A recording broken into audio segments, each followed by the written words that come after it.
అంతరాయ తిమిరోపశాంతయే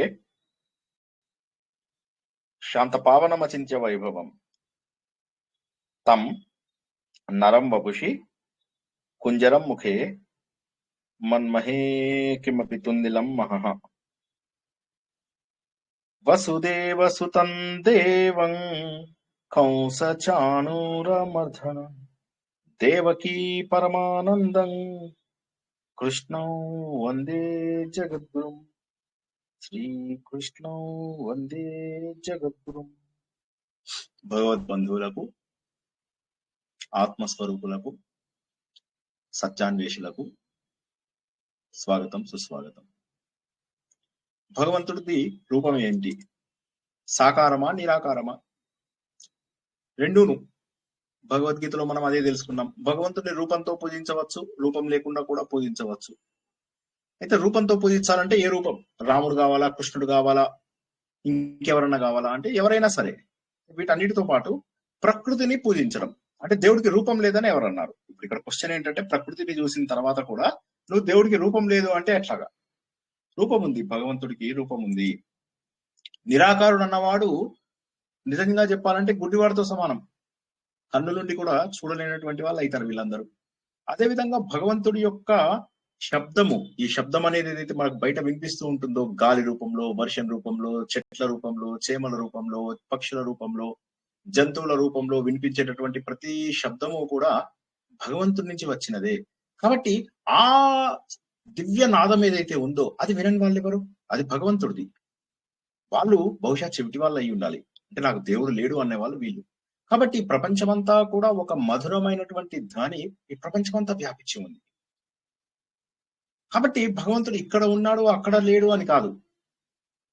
తపోవన్ మహారాజు విషయంలో అదే జరిగింది. ఆయన ఏమంటారంటే, ఈ చూసేటటువంటి దృష్టి ప్రతి చోట భగవంతుణ్ణి అన్వయించుకోగలిగేటటువంటి ఆలోచన మన లోపల ఉండాలి. సత్య దృష్టి, సత్వ దృష్టి, సాత్విక దృష్టి, ట్రూత్ను చూడగలిగేటటువంటి దృష్టి మన లోపల ఉంటే ప్రతి చోట కూడా మనము భగవంతుని చూడగలుగుతాము. ఇది కాక అన్నిటికంటే ముఖ్యమైనది ఏంటి అంటే మన లోపల క్యూరియాసిటీ, తెలుసుకోవాలనే విషయం. ఎంతసేపు కూడా మనకు సమాజం లోపల ఏమైతుంది, బంధువులు, బంధుత్వాలు, స్నేహితులు, వాళ్ళ ఇళ్లలో ఫంక్షన్స్, వీళ్ళ ఇళ్లలో ఫంక్షన్స్, ఇక్కడికి వెళ్ళడము, అక్కడికి వెళ్ళడము, ఇలా చేయడము. తర్వాత ఒకవేళ పండుగలు అవి చేసుకున్నా కూడా ఏదో అది సంతోషంగా ఉండడానికి చేసుకునేదే, కానీ అందులోపల భగవంతుడి తత్వం ఉండదు. సంస్కృతి తప్పకుండా నిలబడుతుంది, కాదని అనను. కాకపోతే ఏమైతుందంటే అందులోపల మనకు పెద్దగా ఒరిగేదేమీ లేదు. ఎందుకంటే ఏదో మనకు అందులోపల నుంచి పెద్ద పుణ్యము రాదు, ఆధ్యాత్మికంగా కూడా ఎదిగే అవకాశం లేదు. పండుగ వచ్చింది, చక్కగా మంచిగా వంటలు చేసుకుంటాము, ఏదో ఒకటి హడావిడిగా పూజ చేసుకుంటాము, దండం పెట్టుకుంటాం దేవుడికి. తర్వాత పూజలు కూడా చేయని వాళ్ళు ఎంతమందో. సో మొత్తం మీద సంస్కృతి నిలబడచ్చు, కానీ ఇది జిజ్ఞాసులకు సరిపోదు. ఎందుకు చేస్తున్నాం పూజ? పూజ చేసుకోవడానికి కారణమే, నరకాసురుడిని చంపాడు, అయితే పూజ చేసుకోవాలా? నరకాసురుడు అంటే ఎవరు? నీ లోపల ఉన్నటువంటి అంధకారము. ఆ అంధకారం ఆ ఇంద్రియాలను నిగ్రహించుకోవాలి. ఇలా అర్థం చేసుకోవాలి అనుకునేవాడు ముందు జిజ్ఞాసు అయి ఉండాలి. అంటే ప్రతిదాన్ని కూడా ఆలోచించగలిగేటటువంటి తత్వము తెలిసిన వాడైతే మాత్రమే ఇది సాధ్యం, లేకపోతే సాధ్యం కాదు. కాబట్టి ఏమవుతుందంటే మన సంస్కృతి అంటే ముందు మనకు గౌరవం ఉండాలి. ఇప్పుడు దురదృష్టం ఏంటంటే మన సంస్కృతి పైన మనకు గౌరవం ఉండదు. తర్వాత మన విజ్ఞాన సంపద, ఎంతో మంది కోల్పోయాం ఈ రోజు. చాలా మంది చెప్తారు, సార్ ఒక మాట చెప్పండి సార్, మా ఆడవాళ్ళని విద్యకు దూరం చేశారు అంటే, సరే రండి నేర్పిస్తాం. ఎవరు రాడు. సార్ మాది కులం తక్కువ అని మమ్మల్ని ఎవరు ఇది చేయలేదు సార్, రండి. ఇప్పుడు పూజారులు కూడా అన్ని రకాల కులాల వాళ్ళు ఉన్నారు, ఎక్కడ రిస్ట్రిక్షన్ ఏం లేదు. వర్ణాలది రిస్ట్రిక్షన్ ఉండేది, ఆ వర్ణాల రిస్ట్రిక్షన్ కూడా లేదు. ఎందుకంటే ఎవడు పడితే వాడు ఏ వర్ణంలోకైనా మారే అవకాశం ఉంది. కాబట్టి తప్పకుండా నువ్వు పూజలు అవి చేసేయచ్చు, వేరే వాళ్ళతో కూడా చేయించవచ్చు. జ్ఞానం అన్నిటికంటే కూడా గొప్పది. కానీ దానికి తెలుసుకోవడానికి మనం ముందుకు వస్తున్నామా? లేదు. దానివల్ల ఏమైపోతుంది, ఇది కూడా ఎగిరిపోతుంది. ఇక జీవితం హడావిడి, జీవితం అంతా హడావిడి. ఎక్కడికి వెళ్తున్నామో తెలియదు, ఏం చేస్తున్నామో తెలియదు, ఒక గమ్యం లేదు, ఒక లక్ష్యం లేదు. జీవితంలో అలా ముందుకెళ్ళిపోతూ ఉన్నాం. తపోవన్ మహారాజ్ ఇదే ఆలోచించారు. చిన్నప్పుడు ఆయన ఆలోచించి, ఇది నిజంగా అవసరమా? దీని బదులు ఒక్కసారి హిమగిరికి వెళ్ళి అక్కడ మంచు కొండలను చూసిన తర్వాత ఆయన ఉద్వేగానికి గురైపోయారు, ఆనందానికి గురైపోయారు. ఏమిటిది? ఈ పుణ్యభూమి మొత్తం నేను పాదయాత్ర చేస్తే తప్ప నాకు ఈ అనుభూతి వచ్చినట్టుగా లేదని చెప్పేసి ప్రతి చోట కూడా సాహస యాత్ర. ఇది మనం చెప్తున్నది ఎప్పటి సంగతి, 1880 నుంచి 1930 ఆ టైం వరకు సుమారుగా. ఆ సమయంలో ఈ యాత్రలు చేయడం అనేది మామూలు పని కాదు. ఈ రోజుల్లోనే సాధ్యమైనటువంటి పని కాదు ఇది. ఆ రోజుల్లో అలా ఒక్కరు ట్రావెల్ చేయడం అనేది అది మామూలు యాత్ర కాదు. మరి తపోవన్ మహారాజు ఎందుకు? ఎందుకంటే తపోవన్ మహారాజు మహానుభావుడు. ఆయన ఋషికేశ్ లో ఆశ్రమం పెట్టారు, తర్వాత గో గంగోత్రిలో పెట్టారు, ఉత్తరకాశీలో పెట్టారు, బద్రి కేదార్లలో పెట్టారు. ఇలా పెట్టి అక్కడ తన శిష్యులను కూడా చాలా డెవలప్మెంట్ చేసుకున్నారు. అందులోపల అద్వైత గురువు అయినటువంటి చిన్మయానంద, చిన్మయ ఆశ్రమం చాలా చాలా చాలా పాపులర్. మొన్న చెప్పినట్టుగా తపోవన్, చిన్మయ తపోవన్ అని చెప్పేసి అది కాంగడాలో ఉంది. సో అక్కడ అంటే ఎంత అద్భుతమైనటువంటి ఆశ్రమాలు, ఎంత గొప్ప శిష్యులను తయారు చేసుకున్నారంటే చిన్మయ మిషన్ లోంచి వచ్చినటువంటిది దయానంద ఆశ్రమం. ఏ దయానంద ఆశ్రమంలోంచి అయితే మన నరేంద్ర మోడీ గారు, పరిపూర్ణానంద సరస్వతి, తత్వ విధానంద వీరందరూ వచ్చారు. ఈ ఈ ఆశ్రమాలలో ఎక్కడ దోపిడీలు ఇవి జరగవు, దుర్మార్గాలు దోపిడీలు ఉండవు. ఒక వ్యక్తి ఆరాధన అంటూ ఉండదు. అలాంటి చోట్ల ఈ అద్వైతాన్ని ఆయన అద్భుతంగా తీసుకెళ్లి చాలా బాగా దేశం లోపల ధర్మాన్ని ప్రచారం చేశారు. భగవంతుని అన్ని చోట్ల కూడా చూడగలము అనేటటువంటి ఆలోచన ఎవరికి వస్తుంది? అది ఇవి చూడడం వల్ల ఏమవుతుందంటే ప్రకృతిని చూసినప్పుడే మనకు అనిపిస్తుంది మనం ఎంత, మన బతికెంత. కాబట్టి ఈయన తపోవన్ మహారాజు మామూలు మనిషి కాదు. ఆయన జ్ఞానంలో మరి ఆయనకి మనలాగా కాదు, ఆయన విజ్ఞాన ఘని ఆయన. అది కాక మళ్ళీ అట్లా అని చెప్పి నాలెడ్జ్ ఉంది కదా చాలా పొగరు, అది కూడా కాదు. మళ్ళీ చాలా ప్రశాంత చిత్తుడు ఆయన, చాలా ప్రశాంతంగా ఉన్నారు. ఇది కాక క్యూరియాసిటీ, ఇందాక మనం చెప్పుకున్నాం. ఈ అన్వేషణ, ప్రతి దాంట్లోపల అన్వేషించగలిగేటటువంటి గుణం ఉండాలి. అటువంటి మహానుభావుడు అనమాట. అంటే ఎందుకు ఆయన గురించి ఎంత చెప్పుకోవాల్సి వస్తుందంటే ఈ యాత్రల ద్వారా ఆయన భగవంతుణ్ణి దర్శించారు, తనను తాను దర్శించుకోగలిగారు. ఆయన చెప్పాలంటే కవి, మహాకవి. ఆయన ఇంకా ఏం చెప్పాలి, ఆయనని మించిన వాడు ఇంకోటి లేడు అని చెప్పొచ్చు. ఆయన వర్ణన అత్యద్భుతం. ఇలా చూస్తుంటే ఎంత ముగ్ధ మనోహరంగా ఈ హిమాలయాలు, హిమశిఖరాలు ఎలా కనిపిస్తున్నాయి. నేను ఒక కొత్త లోకంలోకి వెళ్ళిపోయాను. స్వర్గం అంటే మరేదో కాదు, ఇదేనేమో. వీటన్నిటి లోపల ఉన్నటువంటి పరమేశ్వరుడు, ఇవంతా కూడా పరమేశ్వరుడు సృష్టి. పరమేశ్వరుడు సృష్టి లేనిదే ఇంత అద్భుతమైనటువంటి విషయాలు మనకు కనిపించవు. తర్వాత మళ్ళీ ఈ తెలుసుకున్న వాటిని మళ్ళీ చాలా చక్కగా ఇంత గొప్ప సౌందర్యాన్ని తన మాటల్లో పెట్టడం ఇంకా కష్టం. అంటే మీరు దేవుణ్ణి చూడడమే కష్టం అంటే ఆ దేవుణ్ణి చూసి ఆ దేవుడి యొక్క వర్ణనని ఇంత అద్భుతంగా, ఇంత తన మధుర అనుభూతులన్నింటినీ ఇంత వివరంగా మనకి ఇవ్వడం అనేటటువంటిది ఇది మాటలైన విషయం కాదు. అది అసలు ఏ మాత్రము కూడా మామూలు మనుషులకు సాధ్యమయ్యేటటువంటిది కాదు. ఇది ఈయన ఏం చేశాడు? ఈయన యొక్క ఆధ్యాత్మిక చింతన అంతా కూడా హిమాలయాలను మొత్తం ఇలా చూసి ఆత్మ అన్వేషణ ఏదైతే ఉందో, ధ్యానం అంటే అదే. నేనెవరిని అని చెప్పి తెలుసుకోవడం. ఈ విశ్వం అంతా కూడా ఉన్నటువంటిది మాయనే. ఈ మాయ సృష్టించినటువంటి పరమేశ్వరుని దర్శించాలి అంటే ఈ హిమగిరి విహారం మనం చేసి తీరవలసిందే, తీర్థయాత్రలు చేయాల్సిందే. ప్రకృతి లోపల ఉన్నటువంటి మౌనము, ప్రకృతిలో ఉన్నటువంటి శబ్దము మనందరికీ కూడా పరమాత్మ దర్శనాన్ని చేయిస్తుంది. ఎక్కడో లేడు పరమాత్మ, ప్రకృతిలోనే ఉన్నాడు ఈ పరమాత్మ. కాబట్టి బుక్ ఎంత చదివినా కూడా ఒక యాత్ర చేయడం వల్ల వచ్చేటటువంటి అనుభవం సూపర్ ఫాస్ట్. కాబట్టి ఎంత తక్కువ చదివావు, ఎంత ఎక్కువ చదివావు అనేది కాకుండా అనుభవించడానికి కావలసినటువంటి ఉత్సుకత, విజ్ఞానం నీ లోపల ఉందా? ఆ ఉత్సుకత ఉండాలి, కొంత తెలిసి ఉండాలి. తెలుసున్న తర్వాత ఒక యాత్రకి వెళ్తే అది అద్భుతంగా ఉంటుంది. ఇక వీటన్నిటికీ కాక ఈ యాత్రలలో ఒంటరి యాత్రలు ఎక్కువగా. అంటే ఒంటరి యాత్రలు ఇప్పుడు చేయకండి చెప్తున్నా, అసలు ఓపిక ఉన్నప్పుడు అది వేరు. ఒంటరి యాత్రలు ఎందుకు చేయాలి అంటే మౌనం అనేటటువంటిది మన లోపల అంతర్ముఖులు అవ్వడానికి ఎక్కువగా ఉపయోగపడుతుందని చెప్పేసి తపోవన్ మహారాజు గారి అభిప్రాయం. సో ఆయన చెప్పేదల్లా ఏంటంటే మౌనంగా ఉంటూ ఆత్మ అన్వేషణ, స్వస్వరూప సాధన చేయాల్సినటువంటిది ఉంది. ప్రకృతిలో ఉన్నటువంటి శబ్దము, ప్రకృతిలో ఉన్నటువంటి నిశ్శబ్దము, ఈ రెండు కూడా మనకు దేవుణ్ణి దర్శించడానికి ఉపయోగపడతాయి అని చెప్పేసి చెప్తున్నారు. ఆయన తర్వాత ఏమంటున్నారు, ఎంతైతే చదివావో మంచిదే, కానీ చదివేదానికంటే కూడా అనుభవపూర్వకంగా వీటన్నిటిని చూసిన తర్వాత అప్పుడు నీకు భగవంతుడు ఉన్నాడని నమ్మకం కలుగుతుంది. నా ఇంట్లో కూర్చొని నా అన్నం తింటూ ఏముంది అనుకుంటే కుదరదు. భూమి ఒకసారి కూల్ గా కూర్చొని ఆలోచించండి. భూమి లోపల 70% నీళ్లు, ఓ 30% భూమి, అందులో 20% పనికొచ్చే భూమి. ఆ 20% పనికొచ్చే భూమిని ఒక్కసారి 70% నీళ్లు వస్తే ఏమైపోతుంది పరిస్థితి? ఒక చిన్న సునామీ వస్తే తట్టుకోగలమా? ఒక చిన్న వరద వస్తే తట్టుకోగలమా? ఒక చిన్న భూకంపం వస్తే తట్టుకోగలమా? పేక మేడల్లాగా కూలిపోతాయా మన సౌధాలు, మన స్వప్నాలు కూడా? మరి అటువంటప్పుడు ప్రకృతి శక్తులను గుర్తించే శక్తి మనకు రావాలి కదా. సరే, ఇది ఆలోచించిన తర్వాత మన లాంటి గ్రహాలు ఎన్నో.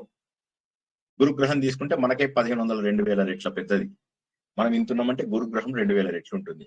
సూర్యుడు ఎంత పెద్దవాడు. ఇవన్నీ వాటి కక్షలలో అవి తిరగడం ఏమిటి? గెలాక్సీలు ఏంటి? మన గెలాక్సీనే పెద్దది అంటే ఇలాంటి గెలాక్సీలు మళ్ళీ 100,000,000,000 కోట్లు. ఇవన్నీ ఆలోచించినప్పుడు అప్పుడు మనకి ఏమనిపిస్తుంది అంటే ఖచ్చితంగా భగవంతుడు ఉన్నాడు. సృష్టికి వెళ్తారు. చూసినట్లయితే సృష్టి లోపల వివిధ ప్రాంతాలకు తీర్థయాత్రలకు వెళ్తారు. తీర్థయాత్రలకు వెళ్ళినప్పుడు ఏమవుతుంది, అక్కడ ఉన్న జనాల యొక్క జీవన శైలిని చూడండి. అక్కడ ఉన్నటువంటి పక్షులు, జంతువులు, వాటి రూపాలు, వాటిలో ఉన్న ఆప్యాయతలు. చాలా మంది ఇందు లోపల హిమాలయ యాత్రలకి అంటే ఎస్పెషల్లీ బద్రి, కేదార్, గంగోత్రి, యమునోత్రి వెళ్ళిన వాళ్ళు ఉండొచ్చు. వాళ్ళందరూ బహుశా గుర్తించి ఉంటారు. అక్కడ శునకాలు మనని వెంట వస్తాయి, కుక్కలు మన వెంట వస్తూ ఉంటాయి. ఎంత అంటే వాటిని దగ్గర తీసుకొని ఇట్లా అవి చూడటానికి మంచి గుబురుగా జుట్టు అది కూడా, అంటే ప్రకృతికి సంబంధించినటువంటి శక్తి వాటికి వచ్చింది. ఆ గుబురు ఎంత ఉంటుందంటే ఒక్కొక్క కుక్క అదేదో బేర్ లాగా ఉంటుంది, ఎలుగు వంటి లాగా ఉంటుంది. కానీ ఎంత ప్రేమగా ఉంటాయంటే వాటిని దగ్గర తీసుకుని ఇట్లా తలకాయలు పెట్టుకుంటే మన కాళ్ళ మధ్యలో వచ్చి కూర్చుంటాయి వాళ్ళగా చక్కగా. మన యాత్ర చేస్తుంటే మనతో పాటు యాత్రలో వస్తూ ఉంటాయి. మనం ఎంత దూరం వెళ్తే అంత దూరం వెళ్తుంటాయి. ఏ విధంగానైతే ధర్మరాజు గారి వెనకాల అలా వచ్చాయో ఆ విధంగా అలా వస్తూ ఉంటాయి. సో ఇది చూస్తుంటే ఆశ్చర్యం అనిపిస్తూ ఉంటుంది. ప్రకృతి శక్తులను చూస్తుంటే ఆశ్చర్యం అనిపిస్తుంటుంది. జనాల యొక్క శైలి చూస్తుంటే ఆశ్చర్యం అనిపిస్తుంటుంది. రోడ్లని చూస్తుంటే ఆశ్చర్యం వేస్తుంది. వీళ్ళందరూ ఎలా స్కూల్ కు వెళ్తారు, ఎలా చదువుకుంటారు, ఎలా వారి భోజనం శైలి ఏంటి, వాళ్ళకి ఏమేమి దొరుకుతాయి, అక్కడ దొరికే పంటలేంటి, అక్కడ దొరికే ప్రకృతి సంపద ఏంటి, అక్కడ ఉండేటటువంటి విపత్తులు ఏంటి, ఇవన్నీ కూడా చూసినప్పుడు ఏమైతుందంటే భగవంతుడి యొక్క స్వరూపం ఎన్ని రూపాలలో ప్రకటితమవుతుంది అనేటటువంటి విషయం మనకు తెలుస్తుంది. కాబట్టి భగవంతుడు ఎవరు? ఈ హిమ శిఖరాలలో కూర్చున్నాడు. ఎందుకంటే హిమాలయాల్లో ఏదైతే డైవర్సిటీ ఉందో అది చూసిన తర్వాత ఆయన అంటున్నాడు, ఇంతకంటే గొప్ప భగవంతుడు ఇంకెక్కడున్నాడు? జీవుడి యొక్క శాశ్వత స్వరూపము, భగవంతుడి యొక్క అసలు రూపము ఇక్కడే ఉన్నాయి, ఇంకెక్కడ లేదు. ఇవి మాటలకు అందేటటువంటిది కాదు, ఇది ఆత్మ సాక్షాత్కారం. కాబట్టి ఏంటంటే ప్రపంచాన్ని మనము త్యజించగలగాలి. ఈ తపోవన్ మహారాజ్ గారు అలా ఆలోచించారనమాట. ఆయన అసలు పేరు సుబ్రహ్మణ్య అయ్యర్ అని చెప్పేసి, ఆయన ఒక బ్రాహ్మణ్ ఫ్యామిలీ లోపల జన్మించడం జరిగింది. కానీ ఎక్కువగా ఆయన ఏంటంటే చిన్నప్పటి నుంచి కూడా ఈ రెగ్యులర్ స్కూల్ చదువులు ఆయనకి ఇష్టం అనిపించలేదు. అనిపించక ఆయన ఏం చేశారంటే ఈ 1889 ఆ సమయం లోపల ఆయన ఏమన్నారంటే, ఇది పని కాదు, సో నేను ఇంగ్లీష్ చదువు కూడా చదువుకుంటాను, కాకపోతే ఆ ఇంగ్లీష్ బాగా లాంగ్వేజ్ వచ్చేదాకా, కానీ సాంస్క్రిట్ పైన ఆయన కొన్ని రోజుల్లోనే మాస్టర్ అయిపోతారు. మాస్టర్ అయిపోయిన తర్వాత ఆయన ఏం చేశారంటే, ఇంకా నేను ఈ విద్యతోటి నేను నా పుస్తకాలన్నీ కూడా నేను చదవడాన్ని తెలుసుకుంటాను అని చెప్పేసి అప్పుడు మన గ్రంథాలన్నీ చదువుతూ ఆశ్చర్యపోయారు ఆయన. అందులో పాల్ఘాట్ జిల్లాలో ఒక మారుమూల ప్రాంతం నుంచి వచ్చినటువంటి వ్యక్తి ఇన్ని ఆధ్యాత్మిక విషయాలను అంత చిన్న వయసులోనే, అప్పటికే ఆయన అందరూ సన్యాసి అంటుండేవాళ్ళు. అలాంటి స్టేజ్కి వెళ్ళిపోయారు. సో మళ్ళీ మలయాళము తన లాంగ్వేజ్ వచ్చు, సంస్కృతం ఎట్లాగో వచ్చు. ఇవన్నీ చూసి మళ్ళీ వేదాంతము, తర్కశాస్త్రము, న్యాయశాస్త్రం ఇవన్నీ మళ్ళీ చదవడం మొదలెట్టాడు. చేసి తనే సొంతగా ఒక పద్యాల యొక్క సంకలనము విభావర అని చెప్పేసి సంస్కృతంలో రాశారనమాట. చాలా చిన్నతనంలోనే, అంటే అరౌండ్ 17-18 ఇయర్స్ అప్పుడే రాసేశారు. తర్వాత ఇక తన తండ్రి స్వర్గస్థులైన తర్వాత విష్ణు యమకం అని చెప్పేసి ఒక గ్రంథం రాశాడు. అది చూసిన తర్వాత ఒక్కసారి పెద్ద పెద్ద పండితులు వాళ్ళు కూడా ఆశ్చర్యపోయారు. ఎందుకంటే పాండిత్యం ఒకటే సరిపోదు, దీనికి భావన ఉండాలి. పాండిత్యం అంటే ఏదో సంస్కృత భాష పైన పట్టుంటే సరిపోతుంది, కానీ ఇందులో భావన లేదే ఇది కష్టం. సో అప్పటి నుంచి ఆయన సన్యాసి అనడం మొదలైంది అనమాట. అక్కడి నుంచి మెల్లగా ఆయన మద్రాసులో వెళ్ళిన తర్వాత ఆయనకి ఎక్కువ బుక్స్ అవైలబుల్ దొరికాయి. అయ్యేసరికి ఏమైంది, ఆ అవైలబిలిటీ వచ్చేసరికి ఆయన ఇంకా చాలా సంతోషంతో అన్ని రకాల తత్వాలు చదువుకున్నారు. వివేకానంద గారిది, రామకృష్ణ పరమహంసది, తర్వాత రామానుజాచార్య, శంకరాచార్య, వీళ్ళందరివి చదివి ఇవన్నీ చదివి ఆ రోజుల్లోనే మన రామకృష్ణ మఠం యొక్క హెడ్ శర్వానంద గారు ఉంటే ఆయనను కూడా ఈయన కలవడం జరిగింది అనమాట. సో అద్వైతం ఏంటి, అసలు విశిష్టాద్వైతం అంటే ఏంటి, ఇవన్నీ చూసి ఇది కాదని చెప్పేసి గుజరాత్ లోపల కటియావార్ అనే ప్లేస్కి వెళ్ళి అక్కడ స్వామి శాంతయానంద అని ఒక ఆయన ఉన్నారు. ఆయన దగ్గర అప్పుడైనా మంచిగా వేదాంత శాస్త్రాలను ఒక సిస్టమేటిక్ గా చదువుకున్నారు. అప్పటికే తను నేర్చుకున్నవన్నీ నేర్చుకోగా ఆయన ఏం చేశారు, గుజరాత్ లోపల బాగా చక్కగా ఒక సిస్టమేటిక్ వే లోపల తను చదివిందంతా కూడా ఒక సంకలనం చేసుకొని అక్కడి నుంచి ఇటు ఉజ్జయిని, నర్మదా వైపు వెళ్ళేసి అక్కడ ఫస్ట్ టైం సన్యాసాశ్రమాన్ని తీసుకున్నారు. అంటే ఆయన చిన్నప్పటి నుంచి కూడా సంసారం చేయాలి, కాపురము ఇవన్నీ లేవు. అయితే అది పూర్వజన్మ సుకృతం. మనం ఏమనుకోవాలంటే ఇలా వచ్చేవాళ్ళు అందరికీ రాదు, ఇది పూర్వజన్మ సుకృతం మాత్రమే. అక్కడ నుంచి ఆయనది స్టార్ట్ అయింది. అక్కడి నుంచి అయోధ్య, ఋషికేశు, హరిద్వారు, ఇక అలా వెళ్తూ పోయారు, హిమాలయాలు వెళ్తూ పోయారు. అక్కడ ఉన్నటువంటి ప్రతి యోగిని కలిశారు. వాళ్ళందరి దగ్గర యోగము, ధ్యానం ఏంటి, యోగం ఏంటి, సమాధులు ఏంటి, ఇవన్నీ ఎలా కనుక్కోవాలి అని చెప్పేసి చివరికి ఆయన ఋషికేశ్ లోపల ఒక ఆశ్రమాన్ని ఏర్పరచుకున్నారు. ఆశ్రమాన్ని ఏర్పరచుకొని అక్కడి నుంచి ఆయనది జర్నీ మొదలైంది అనమాట. అక్కడ తను ఏకాంతంగా ఉండడం ఎట్లాగా, ఏకాంతంగా ఉండడం వల్ల వచ్చేటటువంటి అడ్వాంటేజ్ ఏంటి, మళ్ళీ లక్కీగా దగ్గరలోనే గంగామాత, ఆ గంగామాత పూజ, ఇక తన జీవితం అంతా కూడా ఇలాగే గడిపేశారు ఆయన ఈ గంగామాత జీవితం లోపల గడుపుతూ చాలా ఆనందంగా అన్నమాట. ఇక భగవంతుడు ఏకాంతంగా ఉన్నప్పుడు భగవంతుని ఎంత బాగా ధ్యానం చేయొచ్చు ఏంటి అని చెప్పి ఎన్నో దూరాలు కాలినడకనే లేవారు. శరీరంలో ఎన్ని కష్టాలు వచ్చినా కూడా ఆయన ఇదయ్యేవారు కాదు. శరీరం అంతా కూడా పులకరిస్తూ ఉండేది ఆయనకి. ఆ దైవ దర్శనంతో ఆయన మనస్సంతా కూడా ఆనందంతో నిండిపోతూ ఉండేది. అలా చేస్తూ చేస్తూ ఇవన్నింటిని కూడా తర్వాత హిమగిరి విహారము అనేటటువంటి ఒక పుస్తకం లాగా రాయడము జరిగింది. దాన్ని ఇంగ్లీష్ లోపల ట్రాన్స్లేషన్, ఇంగ్లీష్ నుంచి ఇప్పుడు మనం చదువుతున్న తెలుగు వర్షన్ మల్లవరపు స్వర్ణ గారు రాసినటువంటి పుస్తకం ఆధారంగా మనం ఈ ప్రవచనాలు చేసుకుంటున్నాము. ఇవి రెగ్యులర్ గా ఏమి ఉండవు. అప్పుడు 2 సార్లు, ఇప్పుడు 2 సార్లు అలా అలా మనం రెగ్యులర్ గా చెప్పుకునే క్లాసులు చెప్పుకుని అప్పుడప్పుడు మధ్య లోపల ఈ యాత్రల ద్వారా మన ఆధ్యాత్మిక జీవితం ఎలా పెరుగుతుంది, అంటే ఎందుకు యాత్రలు చేయాలి. ఎందుకంటే యాత్రలు ఏవో హడావిడిగా చేసుకుంటూ ఏదో తొందరగా చేసుకోవాలి, 4 రోజులు లీవ్ పెట్టారు, 4 రోజుల్లో అయిపోవాలి, అది కాదు. శరీరం అనేది అనిత్యం. కాబట్టి ఏంటి, మనలో ఉన్న ఆత్మ పరమాత్మ సమానము అనే భావన రావాలి అంటే దీనికి అనుభవం కావాలి. ఆ అనుభవం తపోవన్ మహారాజ్కి వచ్చింది అని చెప్పేసి ఆ రోజుల్లో అందరూ నమ్మేవారు. ఎందుకంటే ఆయన మాటల్లో గాని, ఆయన చేతలలో గాని, ఆయన యొక్క పరిపూర్ణ ఆనందం చూసినటువంటి ఏ వ్యక్తి అయినా కూడా ఈయన మామూలు మనిషి కాదు. ఆయనతో ఎంతో మంది ట్రావెల్ చేసి దాని లోపల వెనక్కి వచ్చేసిన వాళ్ళు లేదా శరీరాన్ని కోల్పోయిన వాళ్ళు ఎంతమందో. కానీ ఈయన మాత్రము ఏవి బాధలు పడకుండా, కొన్నిసార్లు ఆయన మనసరోవర్ వెళ్ళినప్పుడు అయితే ఆ కైలాస పర్వతం దగ్గర ఆయనకి జ్వరం వస్తే తనకి ఇంకా మనలాగా ఇంత ముద్దు ముద్దు బట్టలు వేసుకొని వెళ్ళలేదు. సన్యాస దుస్తులు ఏముంటాయి, అవి వేసుకొని అలా పడుకుంటే ఆ జ్వరం లోపల ఒళ్ళు కాలిపోతే ఆ చల్లగా పడుకోవడానికి కూడా ఐసే.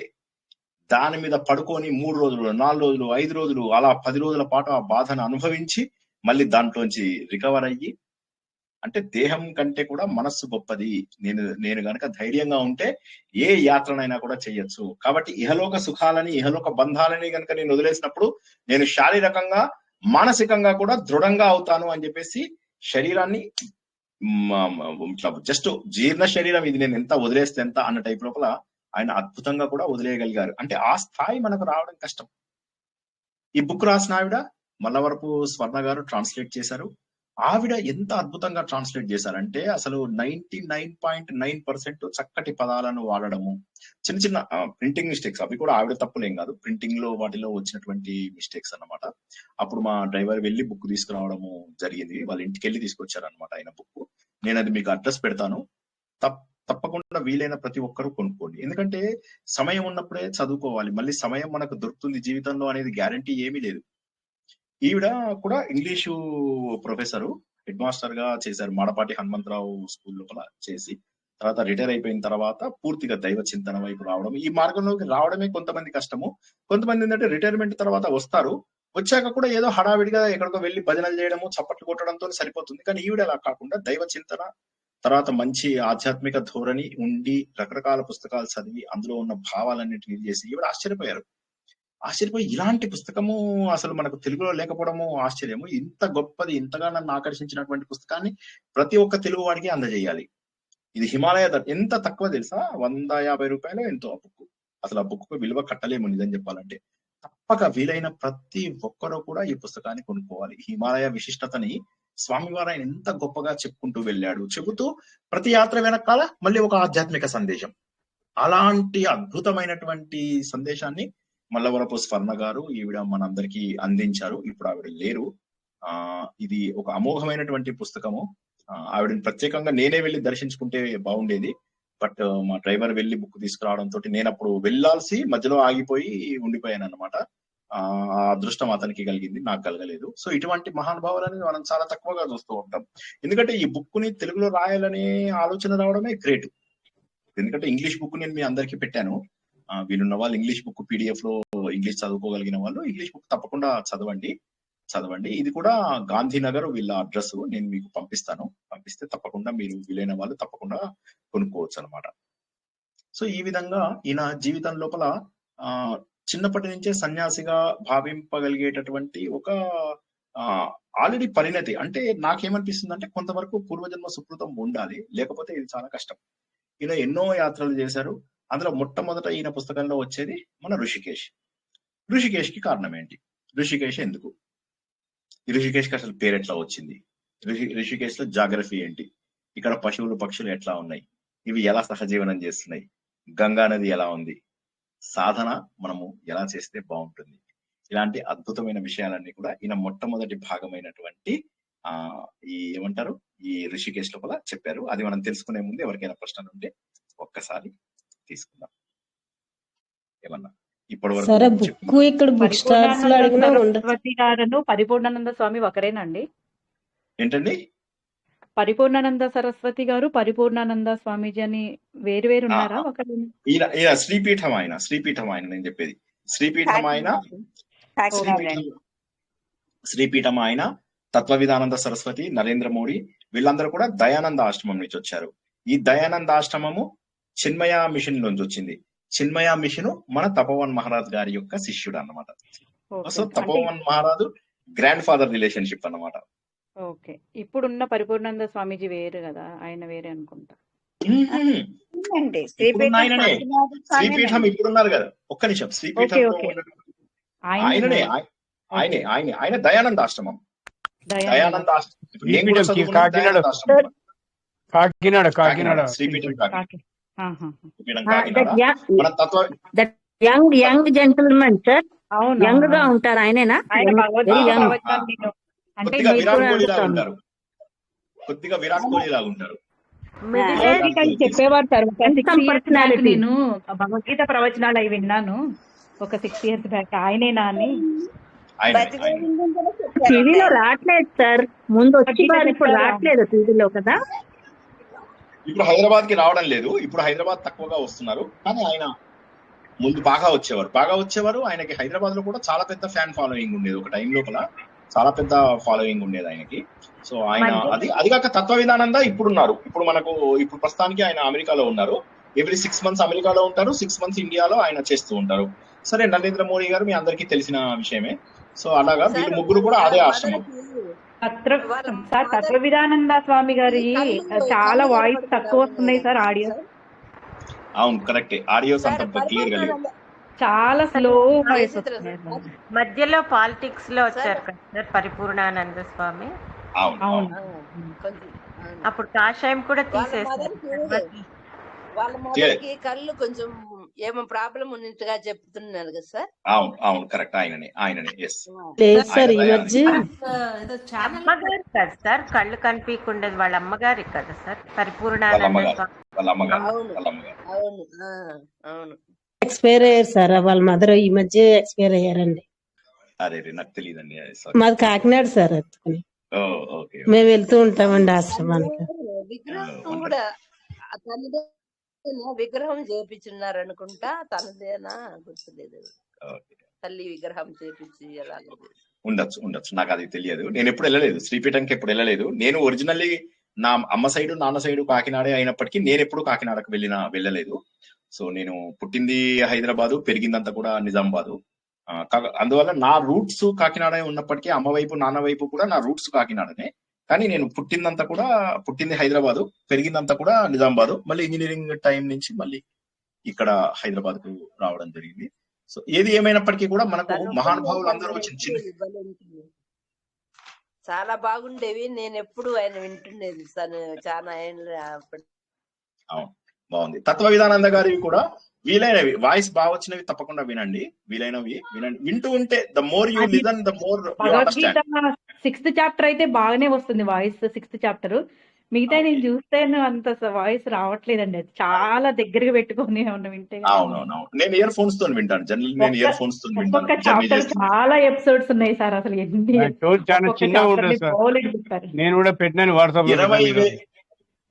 20,000 వీడియోలు ఆయనవి మనకు యూట్యూబ్ లో ఉన్నాయి. ఇవి కాక ఇంకా వీళ్ళు పోస్ట్ చేసినవి ఇంకో 10,000-15,000 వీడియోలు. ఇవి కాక ఆయనది ఒక సెపరేట్ డేటాబేసే నా దగ్గర ఉంది. అది ఎంత, ఒక 200 GB డేటాబేస్. 200-300 GB database. ఆయన శిష్యులు పరిపూర్ణానంద స్వామి సార్, తత్వ విధానంద స్వామి శిష్యులు. వీళ్ళంతా సేమ్. వీళ్ళంతా కూడా దయానంద ఆశ్రమంలో దయానంద సరస్వతి, చంద్రశేఖర శాస్త్రి కూడా వారు ఉన్నప్పుడు నేను వింటున్నాను సార్. అసలు ఎట్లుంటాయో వారి అయితే గాని వారి కూడా చాలా మీరు చెప్తుంటారు కదా వారి గురించి. నేను చంద్రశేఖర సరస్వతి గురించి ఎప్పుడు చెప్పలేదండి. అవును, ఆయన కంచి పీఠాధిపతి. నేను చెప్పలేదు, ఆయన గురించి ఎప్పుడు చెప్పలేదు నేను. సరస్వతి గారు సార్ ఒక ఓల్డ్ మన్ చాలా బాగా చెప్తున్నారు. మీరు అని పేరు నేను తత్వ విధానంద గారు, తత్వ చెప్తున్నాను. విధానంద చంద్రశేఖర సరస్వతి కాదండి. కాదు మీరు అంటున్నారు సార్, చంద్రశేఖర మల్లాది చంద్రశేఖర శాస్త్రి గారు, మల్లాది చంద్రశేఖర శాస్త్రి గారు, శాస్త్రినో ఏదో ఉన్నాడు. అవును మల్లాది చంద్రశేఖర్, అవును వారు పెద్ద మల్లాది. చంద్రశేఖరేంద్ర సరస్వతి స్వామి వారు కంచిపీఠాధిపతులు కదా సార్? ఆయన పరమాచార్య స్వామి వారు. ఆయన గురించి అసలు మనం ఎప్పుడు మాట్లాడలేదు. పరమాచార్యులు ఇంకా వాళ్ళ గురించి మనం ఎప్పుడు మాట్లాడలేదు. మనం మాట్లాడుకున్న దానిలో కూడా చంద్రశేఖర సరస్వతి గారు లెజెండ్ అని చెప్పి చెప్పుకున్నాము. చంద్రశేఖర స్వామి వారు ఎవరైతే ఈయన మనకు పౌరాణిక సార్వభౌమ మల్లాది చంద్రశేఖర శాస్త్రి గారి గురించి తెలుపుకున్నాము. తర్వాత విద్యాప్రకాష్ ఆనందగిరి గారిని మనం ఎప్పుడు మన ప్రవచనాలలో చెప్పుకుంటాము. మల్లాది గారు, తర్వాత ఈయన, తర్వాత చాలా నుంచి విన్నాం సార్. అవైతే మేము బాగా విన్నాం సార్, చాలా అవే వింటుంటే సార్. అవును, కరెక్ట్. సో అది మొన్ననే వాళ్ళ అబ్బాయి ఈయన 100 ఏళ్ళు అయిన సందర్భంలో వాళ్ళ అబ్బాయి తండ్రి గురించి మాట్లాడారన్నమాట. సో వాళ్ళ అబ్బాయి రామనాథ శాస్త్రి గారు నేను చాలా సార్లు ఆయన మాట్లాడుతుంటే కూడా విన్నాను. మన అశోక్ నగర్ లో ఒక టెంపుల్ ఉంది, సత్యనారాయణ స్వామి టెంపుల్ అని. అక్కడ వారు ప్రవచనాలు చెప్తూ ఉంటారు. వారి అబ్బాయి మల్లాది చంద్రశేఖర శాస్త్రి గారి అబ్బాయి మల్లాది రామనాథ శాస్త్రి. ఆయన రామాయణం 200 సార్లు చెప్పారంటే సార్. సో మహానుభావులు వీళ్ళంతా కూడా గ్రేట్ పీపుల్. అద్వైతం వైపుకి వచ్చేసరికి నేను ఎప్పుడు కూడా ఈయన చిన్మయానంద, మన తత్వ విధానంద, తపోవన్ మహారాజు, వీళ్ళని నేను చాలా ఫాలో అవుతాను. కాళీ కమ్లీ బాబా. సో మీరు హిమాలయాల్లోకి వెళ్తున్నా కొద్దీ మీకు అక్కడ కంప్లీట్ గా డిటాచ్ అయిపోయినటువంటి యోగులు వాళ్ళు చాలా మంది కనిపిస్తూ ఉంటారు. ఇప్పుడు మనం నేర్చుకుంటున్నది తపోవన్ మహారాజ్ గారు. ఆయన యొక్క శిష్యుడు ఈయన చిన్మయానంద. ఈ చిన్మయానంద గారి శిష్యుడు దయానంద సరస్వతి. ఈ దయానంద సరస్వతి గారి శిష్యుడు వీళ్ళంతా ఇందాక మనం చెప్పుకున్న మోరీ గారు, పరిపూర్ణానంద సరస్వతి, తర్వాత ఈయన తత్వ విధానంద సరస్వతి, వీళ్ళందరూ. సో ఇలా 4 generations నుంచి మనము ఈ సంస్కృతి నిలబడుతుంది. ఇందులో చిన్మయ మిషన్ అనేది చాలా పాపులర్ అయింది, వరల్డ్ వైడ్ పాపులర్ అయింది. ఇది అద్వైత ఆశ్రమాలలో చిన్మయ మిషన్ చాలా ఎక్కువగా పాపులర్ అయింది. జై శ్రీకృష్ణ సార్. చిన్మయానంద గారిది మూవీ కూడా వచ్చిండే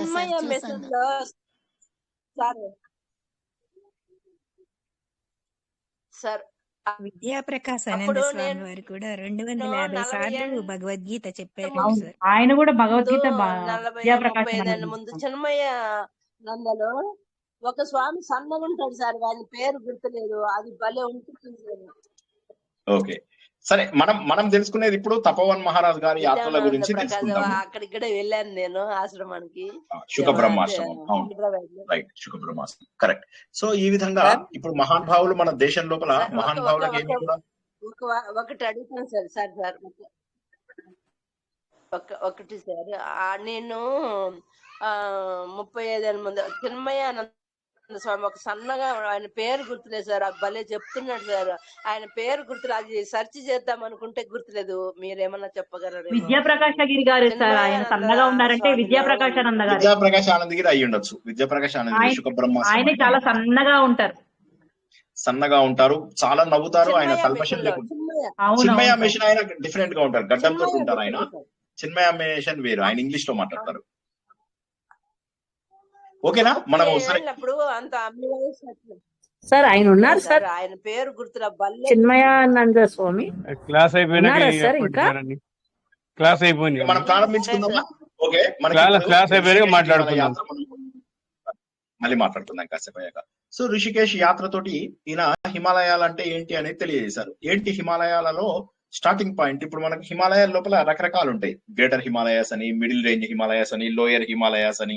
ఈ lower Himalayas side, middle Himalayas side ఏంటంటే మీకు మట్టిగా ఉంటుంది. అంటే ఏంటంటే హిమాలయాలు మీకు తొందరగా ల్యాండ్ స్లైడ్స్ కావడము, తొందరగా రోడ్లన్నీ బ్లాక్ అయిపోవడము, ఇట్లా అనమాట. అంటే వెళ్లే దారులు కూడా బాగా ఇవైపోతాయి. అయితే చెట్లు పెంచడం ద్వారా, చెట్లు ఉండడం ద్వారా ఏంటంటే కొంతవరకు ఆ గట్టితనము మిగిలిపోతుంది అనమాట.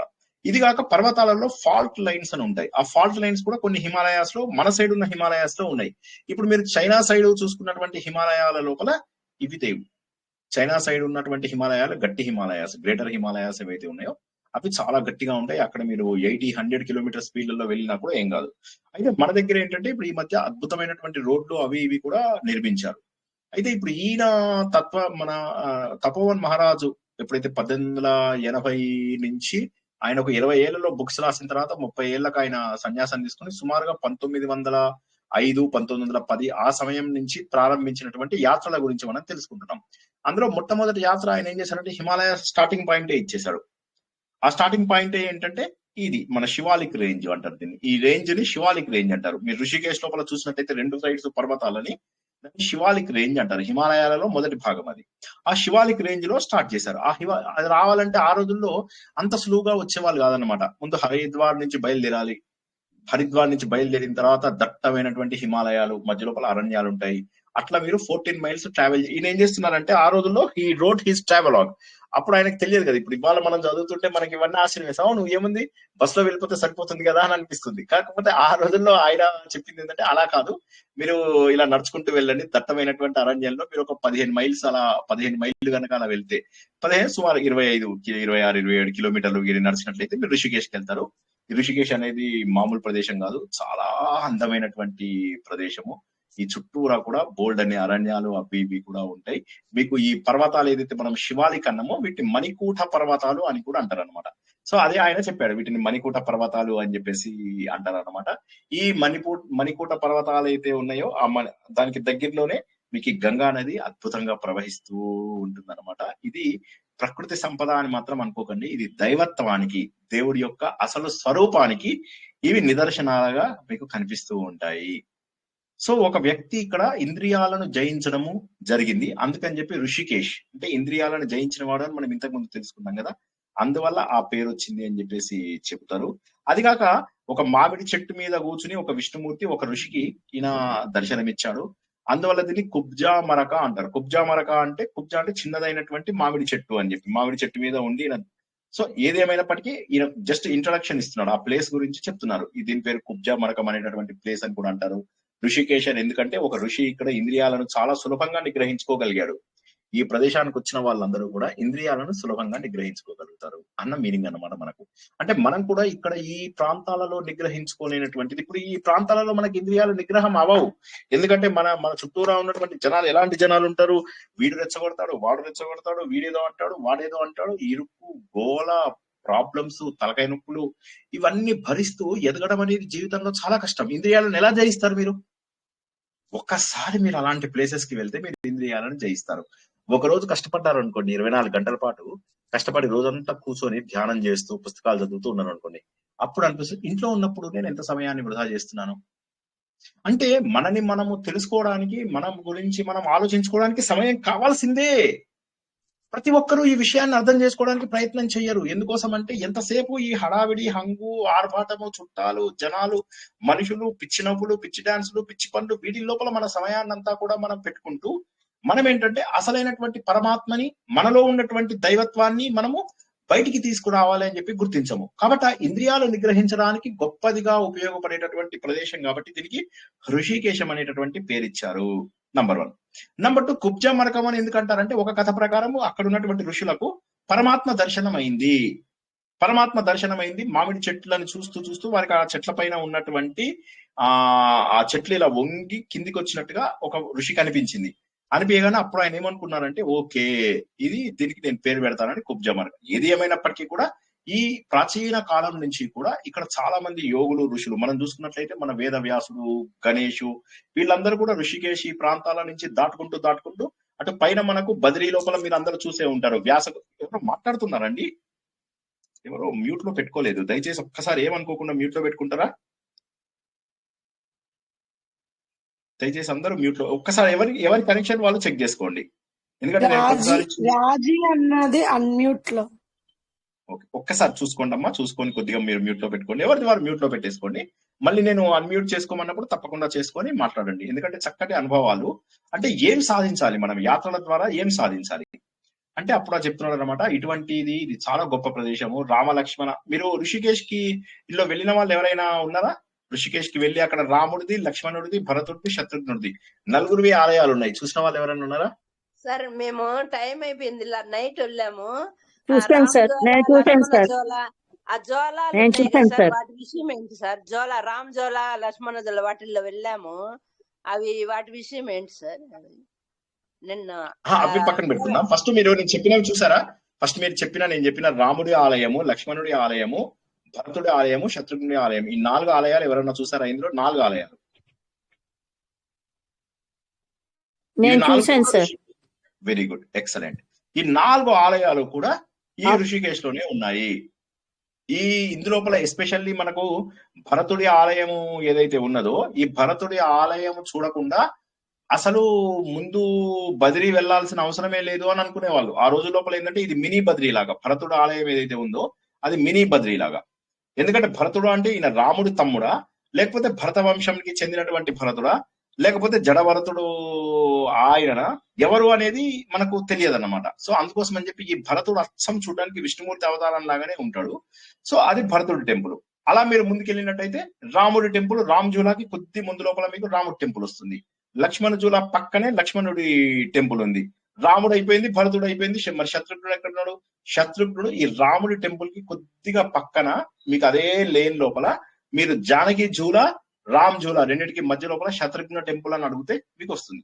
లేదా మీరు మెయిన్ రోడ్ నుంచి వెళ్తుంటే కూడా మీకు కనిపిస్తుంది, కిందికి దిగి వెళ్ళొచ్చు అన్నమాట.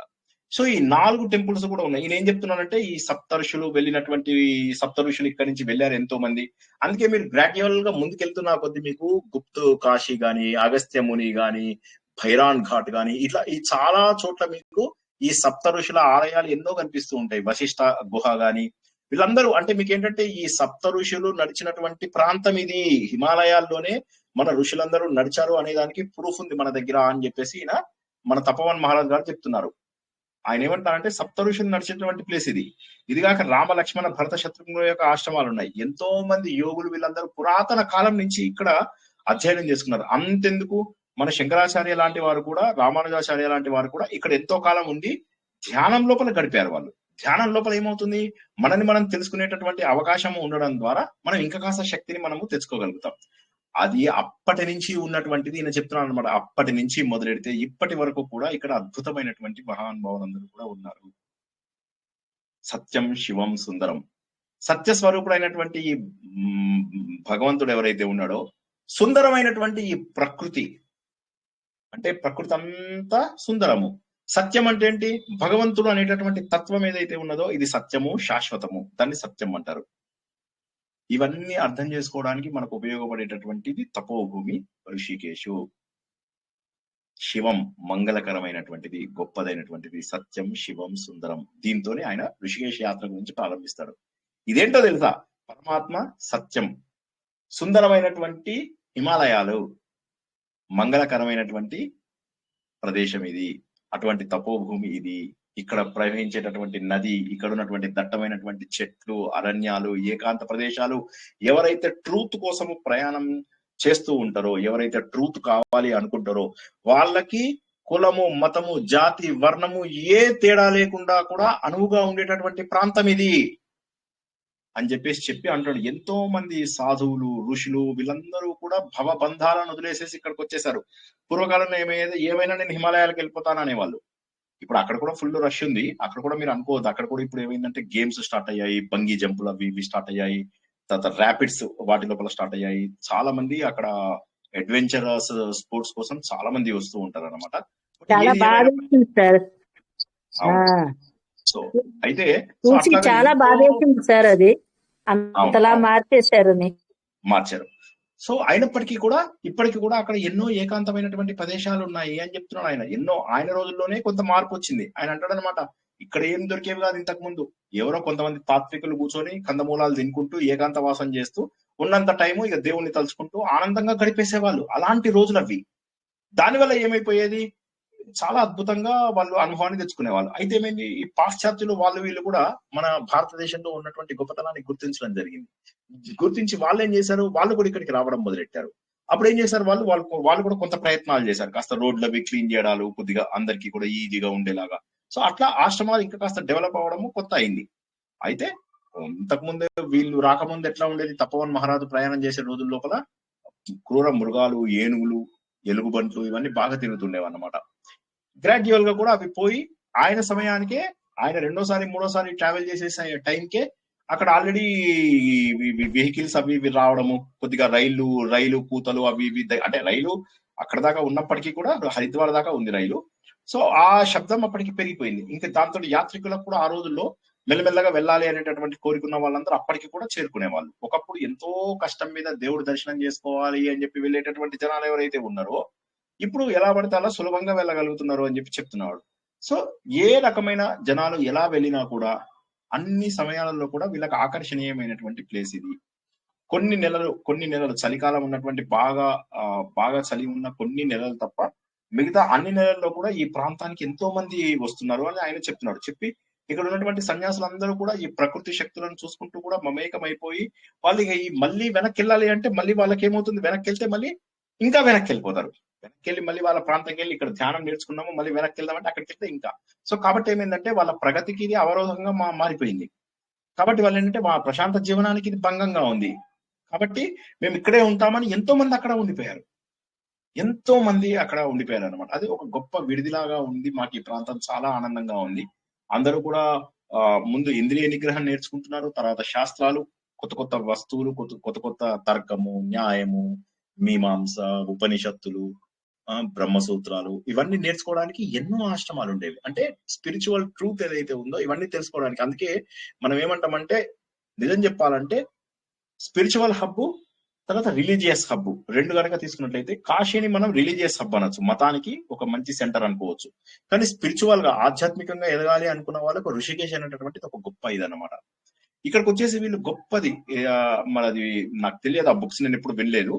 విచార సాగర అని, వృత్తి ప్రభాకర అని ఇటువంటి కొన్ని గ్రంథాలు, వేదాంత గ్రంథ పఠనాలలో చాలా ఎక్కువ వేదాంతం ఉంటుందంట. అంటే వేదాంతం అంటే ఏంటి, వేదాలకు చివరి భాగము అని చెప్పి.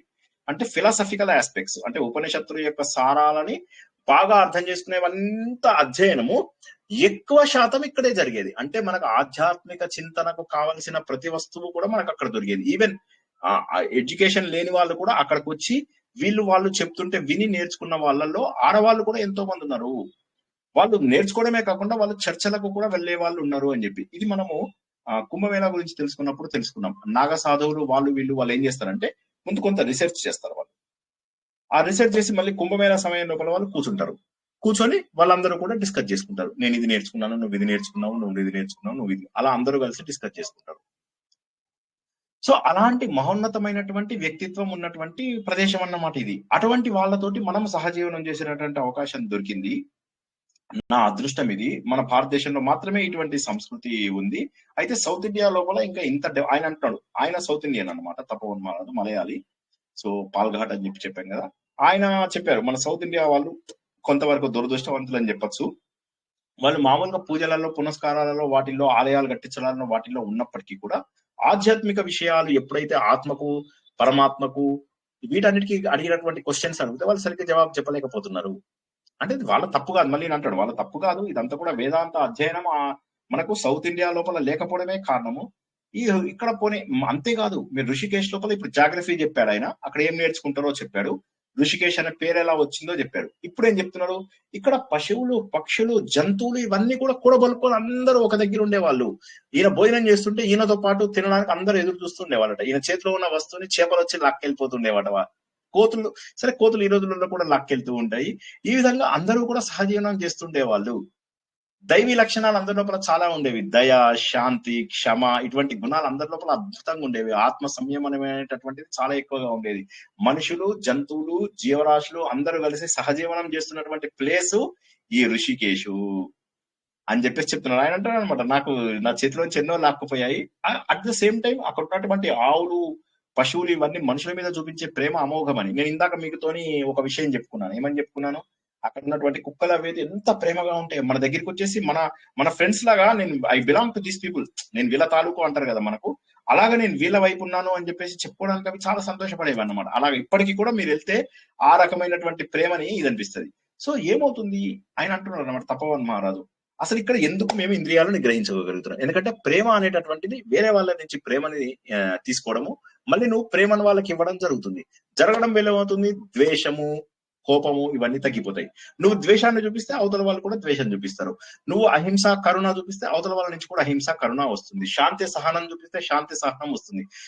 ఈ లక్షణాలు మన లక్షణాలు కాదు, ఇవన్నీ దేవుడిచ్చిన లక్షణాలే. కాబట్టి అన్ని చోట్ల కూడా పశుపక్షాదులు కానీ క్రూర మృగాలు కానీ అన్ని కూడా ఈ లక్షణాలను కలిగి ఉన్నాయి. కాబట్టి ఏంటంటే వాటిని మనం పిరికితనాన్ని ఎప్పుడు పోగొట్టుకుంటాము అంటే వీటన్నిటితో సహజీవనం చేసినప్పుడు మనకేమనిపిస్తుంది. ఇప్పుడు టార్జాన్ గా పెరిగిన వాళ్ళు ఉంటారు కదా, వాళ్ళకి పశువులు అంటే అవంటే జంతువులు అంటే ఎందుకు భయం ఉంటుంది? వాటితో సహజీవనం చేస్తారు. కాబట్టి ఏంటంటే అక్కడ ఉన్నటువంటి జ్ఞానులు ఋషులు వీళ్ళందరూ ఏకాంతంగా ఎలా గడిపారు? మనలాంటి గడపాలంటే భయపడతాడు. ఏం ధ్యానం చేస్తే ఏ పులి మీద పడుతుందో, ఏం రాక జారిపోతే చూడరా వారి నన్ను జనసేపు చూడు, అందరూ వస్తారు, ఎవడొచ్చి పీక్తాడో తెలియదు, పైసలు గుంజుకుంటాడు, జుట్టు గుంజుకుంటాడు అని చెప్పి భయపడుతూ కూర్చుంటాం మనం. కానీ అలా కాదు, ఆ రోజుల్లో అలా ఉండేది కాదు. ఆ రోజుల లోపల మీరు జంతువులతో ఉన్నా కూడా ధ్యానం చేస్తున్న వాళ్ళని ఎవ్వరేమనే వాళ్ళు కాదని చెప్పి చెప్తున్నాడు. ఇప్పుడు ఇక మెల్లగా గంగా నది వైపు వచ్చారు. అంటే ఆయన డిస్క్రిప్షన్ చూడండి ఎట్లా ఉందో. ముందు ఋషికేశ్ అంటే ఏంటో చెప్పారు. ఆ ఋషికేశ్ లోపల ఎలా ఉంది, దాని జాగ్రఫీ, దానికి ఆ పేరు ఎందుకు వచ్చింది, ఆ జాగ్రఫీ అంతా ఎలా ఉందో చెప్పారు. చెప్పిన తర్వాత ఏం చేశారు, అక్కడికి ఎలా చేరుకోవాలో చెప్పారు. తర్వాత ఏం చెప్పారు, అక్కడ ఉన్నటువంటి జంతువులతో సహజీవనం అవి ఎలా చేయాలో చెప్తున్నారు. ఇప్పుడు అక్కడ ఉన్నటువంటి గంగా నది గురించి చెప్తున్నారు. అద్భుతమైనటువంటి గంగా నది. ఆ గంగా నది పవిత్రమైనటువంటిది. రెండు పక్కల కూడా ఎక్కడ చూసినా కూడా మీకు అద్భుతమైనటువంటి ఇసుక ప్రాంతము. ఇక మళ్ళీ దూరంగా అరణ్యాలు, ఇసుక అలా వెళ్తూ ఉంటే ఆ గంగా నది వెంట నడుచుకుంటూ పోతుంటే మీకు కొన్ని కిలోమీటర్ల వైపు అలా వెళ్తూనే ఉంటది. గంగా నదికి బోరు కొట్టదా? ఎక్కడ చూసినా గంగా నదేనా? ఒకవైపు నది, ఒకవైపు కొండ, ఒకవైపు నది, ఒకవైపు కొండ. ఉత్తరాఖండ్ మొత్తం ఇంతే. హిమాచల్ ప్రదేశ్ లో ఇంకా కొద్దిగా వేరు ఉంటుంది, కానీ ఉత్తరాఖండ్ మొత్తం ఇంతే. ఒకవైపు కొండ, ఒకవైపు లోయ. ఆ లోయ లోపల నది, ఒక పెద్ద నది భయంకరంగా ప్రవహిస్తూ ఉంటుంది అన్నమాట, ఉధృతంగా ప్రవహిస్తూ ఉంటుంది. ఈ విధంగా ఎక్కడ చూసినా కూడా దట్టమైనటువంటి అరణ్యాలు, విశాలమైనటువంటి కొండలు, ఎక్కడ చూసినా కూడా జలపాతాలు. ఇవన్నీ ఎలా అనిపిస్తున్నాయి అంటే తపోవన్ మహారాజ్ గారికి ఇవన్నీ కూడా నన్ను ఆహ్వానిస్తున్నాయి. బాబు నువ్వు ఇక్కడ కూర్చొని తపస్సు చెయ్యు, నువ్వు కూర్చొని ఇక్కడ సత్య శోధన చెయ్యి. జ్ఞానులందరికీ, సాధు పుంగవులందరికీ ఇది సాధన పనులు ఎవరైతే ఉంటారో సాధకులు, ప్రతి సాధకుడికి ఇది అనువుగా ఉండేటటువంటి ప్రదేశము. ఇది ఎట్టి పరిస్థితుల లోపల నువ్వు పోగొట్టుకోకు. నీకు సరైన గురువులు దొరకాలనుకో, నువ్వు నీ దగ్గర దొరకరు. ఇక్కడ హిమాలయాల్లో అయితే ఇందాక మనం చెప్పినట్టుగా నిరక్షరాసులైన వాళ్ళు కూడా ఎన్నో విషయాలని నేర్చుకోగలిగేవారు. ఈ విషయాన్ని నేను మీకు వశిష్ఠ గుహ అనుభవం చెప్పినప్పుడు చెప్పాను. అద్భుతం. వశిష్ఠ గుహ అయితే మీకు ఆ గంగా నది వెళ్లే తీరం ఒడ్డుననే ఉంటుంది. చీకటి, అక్కడ చిన్న ఆలయం కట్టారు అంతే. అక్కడ ఆవులు అవి ఉంటాయి, ఆ గోసేవ జరుగుతుంది. ఇంకా వాళ్ళకి ఏమీ అవసరం లేదు. వాళ్ళు అక్కడ ఉంటారు ప్రశాంతంగా, అక్కడ పండినవి తింటారు, అక్కడే వండుకుంటారు. అక్కడే 3-4 కంటే ఎక్కువ మనుషులు ఉండరు. ప్రశాంత జీవనం. వాళ్ళలో వాళ్ళే అభిషేకాలు చేసుకో, ఏమి ఎవరన్నా వచ్చాడా వీడి ముందు చూపించాలా, వాడి ముందు చూపించాలా, వీడికి గొప్ప చేయాలా, వాడి ముందు ఆర్బాటు ఏమీ ఉండదు. ప్రశాంత చిత్తంతో అక్కడ ధ్యానం చేసుకుంటే లాభం ఏంటి? ఏంటంటే మనని మనం చూసుకోగలుగుతాం. ఎక్కువసేపు ధ్యానం చేస్తే ఏమవుతుంది, మనస్సు లయమైన తర్వాత మనకు ధ్యానంలో మనస్సు లయమవుతుందని తెలుసు. తర్వాత ఏమవుతుంది, మళ్ళీ మనం ప్రపంచంలోకి వస్తాము, మళ్ళీ జనాలతో కలిసిపోతాము, ఆ లయమైంది పోయింది. ఇప్పుడు అలా కాదు, నువ్వు ఎక్కువసేపు ధ్యానంలో ఉండగలుగుతావు, ఎక్కువసేపు ప్రశాంతంగా ఉండగలుగుతావు. 100 మందిని కలవవు కాబట్టి 100 ఆలోచనలు నిన్ను విసిగించుకోవు. అది కాక సరైనటువంటి గురువులు దొరుకుతున్నారు. ఇప్పుడు నేను చెప్తున్నటువంటి అద్వైత ఆశ్రమాలన్నీ అక్కడే ఎందుకు వచ్చాయి? ఎందుకంటే ఆ ప్రాంతం లోపల అనువుగా ఉండేది. తపోవన్ మహారాజ్ గురించి చిన్మయానంద ఏం చెప్పాడో ఆయన డాక్యుమెంటరీస్ చూడండి మీరు. చిన్మయానంద డాక్యుమెంటరీస్ ఎన్ని ఉన్నాయి, అందులోపల చూడండి తపోవన్ మహారాజ్ గురించి ఆయన ఎంత గొప్పగా చెప్పాడు. కాబట్టి ఏంటంటే ఆధ్యాత్మిక విద్య నేర్చుకోవాలనుకునేటటువంటి ప్రతి ఒక్కరికి కూడా ఋషికేశ్ అనేటటువంటిది this is like A university for all. అటువంటి యూనివర్సిటీకి మనం అందరం వెళ్ళి చదువుకుందాము. ప్రశాంతమైనటువంటి గంగా నది తీరం, చక్కగా పొద్దున లేస్తాం, గంగా స్నానం చేస్తాం, మంచిగా గంగా నది యొక్క నీళ్లు, పవిత్రమైనటువంటి గంగా నది నీళ్లు తాగుతాం. అనుష్ఠానాలు మనం చేసుకోవాల్సినటువంటి నిత్య కర్మలన్నీ చేసుకుంటాము. గొప్ప వాళ్ళందరూ వస్తారు, వాళ్ళతో కూర్చొని మేము డిస్కషన్స్ అవి చేసుకునే వాళ్ళం. సత్పురుషులందరూ వచ్చేవాళ్ళు, వాళ్ళందరితో ఏ టెన్షన్ ఉండదు. వీళ్ళందరూ ఆత్మీయులు, సత్పురుషులందరూ కూడా ఆత్మీయులు. ఇలా రోజులు మాకు ఆనందంగా గడిచిపోయాయి, చాలా ప్రశాంతంగా గడిచిపోయేవి. నేర్చుకోవడానికి అవకాశం ఉంది అండ్ ప్రశాంతంగా జీవితాన్ని గడపడానికి కూడా అవకాశం ఉంది. కాబట్టి మనస్సు, బుద్ధి అనేటటువంటి ముందు క్లెన్సింగ్ అయిపోతుంది. మనం ఏదైతే కర్మయోగం లోపల మనం తెలుసుకున్నామో ముందు అది క్లీన్ అయితే తప్ప కొత్తవి మనకు వంట పట్టవు. కాబట్టి ఆ క్లీనింగ్ కి ఇది చాలా అద్భుతము. గంగా నది స్నానము, ఆరాధన, వాటికి ఇచ్చేటటువంటి హారతులు, మనసులో ప్రశాంతంగా చేసేటటువంటి భజనలు, ఇవన్నీ కూడా మన లోపల ఉన్నటువంటి కల్మశాలాన్ని పోగొట్టి నిజమైనటువంటి పవిత్రతను బయటికి తీసుకొస్తాయి. ఆ feeling that it self is the greatest thing. ఇది మీరు బయట చోట చేసుకోలేరు. ఈ ప్రక్రియ విఫలమైతే మీరు హృదయ పవిత్రత సాధించడం అసంభవం. రోజు మొత్తం లోపల ఒక గంట సేపు ప్రవచనం వినడానికి ఎంతో కష్టం అనిపిస్తుంది మనకు. అలాంటిది జస్ట్ ఇమాజిన్, రోజు మొత్తము ప్రవచనాలే వింటూ కొత్త విషయాలు నేర్చుకుంటూ పవిత్రమైనటువంటి గంగా నది ఒడ్డున కూర్చొని, జస్ట్ ఇమాజిన్, ఒకసారి ఊరికే కూర్చొని ఆలోచించండి, అంతే, ఏం లేదు. అలా రోజు మొత్తం అక్కడ కూర్చొని ఏ విధమైనటువంటి సింపుల్ లైఫ్ స్టైల్ తోటి ప్రశాంతమైనటువంటి జీవనం జస్ట్ ఇమాజిన్ చేసుకోండి. ఒక గంగా నది వెళ్తుంది, ఇటుపక్క అటుపక్క ఇసుక, పక్కనే పర్వతాలు, ఆ పర్వతాల పైన దట్టమైనటువంటి చెట్లు, గంగా హోరు మన చెవులలో వినిపిస్తుంది. ప్రశాంతంగా ఇసుక తిన్నెల మీద కూర్చుని వింటూ ఉన్నాము, ధ్యానం చేసుకుంటూ ఉన్నాము, మనలో మనం మమేకమవుతున్నాము. వీడేమన్నాడు, వాడేమన్నాడు, అదేమంది, ఇదేమంది, ఈ ఇష్యూ ఏమైంది, ఆ ఇష్యూ ఏమైంది, ఇట్లా ఏమైంది, అట్లా ఏమైంది. ఏ విధమైనటువంటి భావాలు మనల్ని బాధ పెట్టడం లేదు. కొద్దిసేపు ధ్యానం అయిన తర్వాత కళ్ళు తెరిచి చూస్తే జనాలు డిస్కషన్ చేసే వాళ్ళు ఉన్నారు. వారందరూ మనకు కొత్త విషయాలు నేర్పిస్తున్నారు, కొత్త పనులు మనకు తెలుసుకుంటున్నాము, కొత్త విద్యని మనం తెలుసుకుంటున్నాము, మనకు వచ్చినటువంటి ప్రతి ప్రశ్నకు జవాబు దొరుకుతుంది. ఇవన్నీ ఇంతకంటే జీవితంలో ఏం కావాలి? ఇటువంటి మధురానుభూతి తప్ప పవిత్రత సాధించడానికి ఇంకా ఏ మార్గము కూడా లేదు అని చెప్పేసి తపోవన్ మహారాజు ఋషికేశ్ యాత్ర లోపల మొదటి భాగాన్ని పూర్తి చేశారు. ఆత్మసుఖము వీడిని ఆట కొరకు పాత్ర పోషణ చేసి సూత్రధారి, విశ్రమించదని పాదం ఆశ్రయించి పరమ కరుణాంతరంగా శ్రీ పాండురంగ. జై శ్రీకృష్ణ. ఒక్కసారి ఆలోచించినట్లయితే మన హంగు, మన హడావిడి, ఇవన్నీ మనల్ని ఏం చేస్తాయంటే భగవంతుడికి దూరం చేస్తాయి. ఈ హంగులో ఉంటూ, హడావిడి ఉంటూ, ఆరుపాటాలు చేస్తూ, వీళ్ళతోటి వెళ్ళి వాళ్ళతోటి వెళ్ళి, అవి చేస్తూ ఇవి చేస్తూ ప్రశాంతత ఉండదు. ఈ ప్లేస్ చూసావా, చూడలేదు, ఆ ప్లేస్ చూసావా, చూడలేదు. ఎందుకు చూడలేదు? టైం సరిపోలేదు. ఇంకోటి ఏంది, లేదు మా బస్సు వెళ్ళిపోయింది. ఇంకోటి ఏమైంది, లేదు 2 రోజులు తక్కువ ప్లానింగ్ చేసుకున్నాం, లేదు లీవ్లు అయిపోయినాయి. ఎన్ని రకాల మాటలు మాట్లాడతాం మనం, ఒకసారి ఆలోచించండి. ఎన్ని రకాల మాటలు మాట్లాడి మనం అమూల్యమైనటువంటి మన సమయాన్ని వృధా చేసుకుంటాం, ఒకసారి అందరు కూడా ఆలోచించండి. కాబట్టి ఏంటంటే ఇది మనకేం తెలియజేస్తుంది అంటే, మన లోపల పవిత్రత రావాలి అంటే, ఈ హృదయం మనది పవిత్రంగా ఉండాలి అంటే సరైనటువంటి సాధన తప్పనిసరి అన్నటువంటి విషయాన్ని మనకు తెలుసు. ఆ సరైన సాధన ఆయన ఎలా చేశారు అనేది చెప్తున్నారు ఆయన. చెబుతూ ఇలాంటి ప్లేసుల లోపల ఎన్ని రకాల అవకాశాలు ఉన్నాయి మనకు, కొత్త విషయాలు నేర్చుకోవడానికి, కొత్త పనులు మనం చేయడానికి ఎన్ని రకాల అవకాశాలు ఉన్నాయి. జీవితాన్ని ఎంత ప్రశాంతంగా గడుపుకోవచ్చు, సింపుల్ లైఫ్ లోపల ఎంత ఎక్కువగా సాధించవచ్చు. ధ్యానానికి సమయం ఉంది, మీరు చర్చలకు సమయం ఉంది, కొత్త విషయాలు నేర్చుకోవడానికి సమయం ఉంది. రోజు మొత్తంలో ఇవి కావాలనే ఇది లేదు. నిజంగా ఆధ్యాత్మిక శోధన కోసం కావాలనే వాళ్ళు అక్కడ ఉండడం అనేటటువంటిది బేసిక్ లైఫ్ స్టైల్ తోటి లైఫ్ వెళ్ళిపోతుంది అని చెప్పి చెప్పారు. జై శ్రీకృష్ణ. ఎవరికైనా ఏమైనా ప్రశ్నలు ఉన్నా, ఫీడ్బ్యాక్ ఉన్నా? అమర్నాథ యాత్ర కంటే ఋషికేశ ఇప్పుడు కష్టతరం సార్. ఏంటండి? అమర్నాథ్ యాత్ర కన్నా కూడా ఋషికేశ యాత్రే కష్టమా? లే, ఋషికేశ్ చాలా ఈజీ. మీరు బస్ ఎక్కితే అక్కడ దింపేస్తాడు మిమ్మల్ని. ఋషికేశ్ లో అంతా నడుచుకుంటూ వెళ్ళిపోవచ్చు. ఇప్పుడు ఋషికేశ్ చాలా సులువు. ఋషికేశ్ లో ఎక్కడి నుంచి ఎక్కడికైనా మీరు లోకల్ ఆటోస్ ఉంటాయి. అమర్నాథ్ కష్టం కదా సార్. అమర్నాథ్ చాలా కష్టం. ఎందుకంటే అది ఒకే నెల తెరుస్తారు, ఆ నెల మొత్తము వర్షాలే. ఇప్పుడు అమర్నాథ్ తెరిచేది జూలైలో తెరుస్తారు. జూలై ఆగస్ట్ లో ఏమైపోతుంది మీకు? వర్షాలే వర్షాలు, విపరీతంగా వర్షాలు. ఆయన లింగం అవుతుంది. జనాలు ఇంతమంది వెళ్ళేసరికి 15 రోజుల్లో లింగంగా అయిపోతుంది. తర్వాత మీరు వెళ్ళినా ఊరికే ఆ ప్లేస్ చూడటమే గానీ మీరు పెద్దగా, ఇప్పుడు మేము వెళ్ళేసరికి చిన్నగా సగానికి సగం అయిపోయింది. ఫస్ట్ ఫ్యూ డేస్ ఇట్లా పెద్దగా అంతా ఆంధ్ర నుంచి ఒక్కొక్క చుక్క పడుతూ ఒక లింగం ఏదైతే చక్కగా ఫామ్ అవుతుందో అది ఉండదు. మీరు వెళ్ళేసరికి 15 రోజుల తర్వాత వెళ్ళారంటే అయిపోయినట్టే. ఫస్ట్ 2-3 రోజుల్లో 29 జూన్ నుంచి స్టార్ట్ అవుతుంది అనుకుంటా సుమారుగా.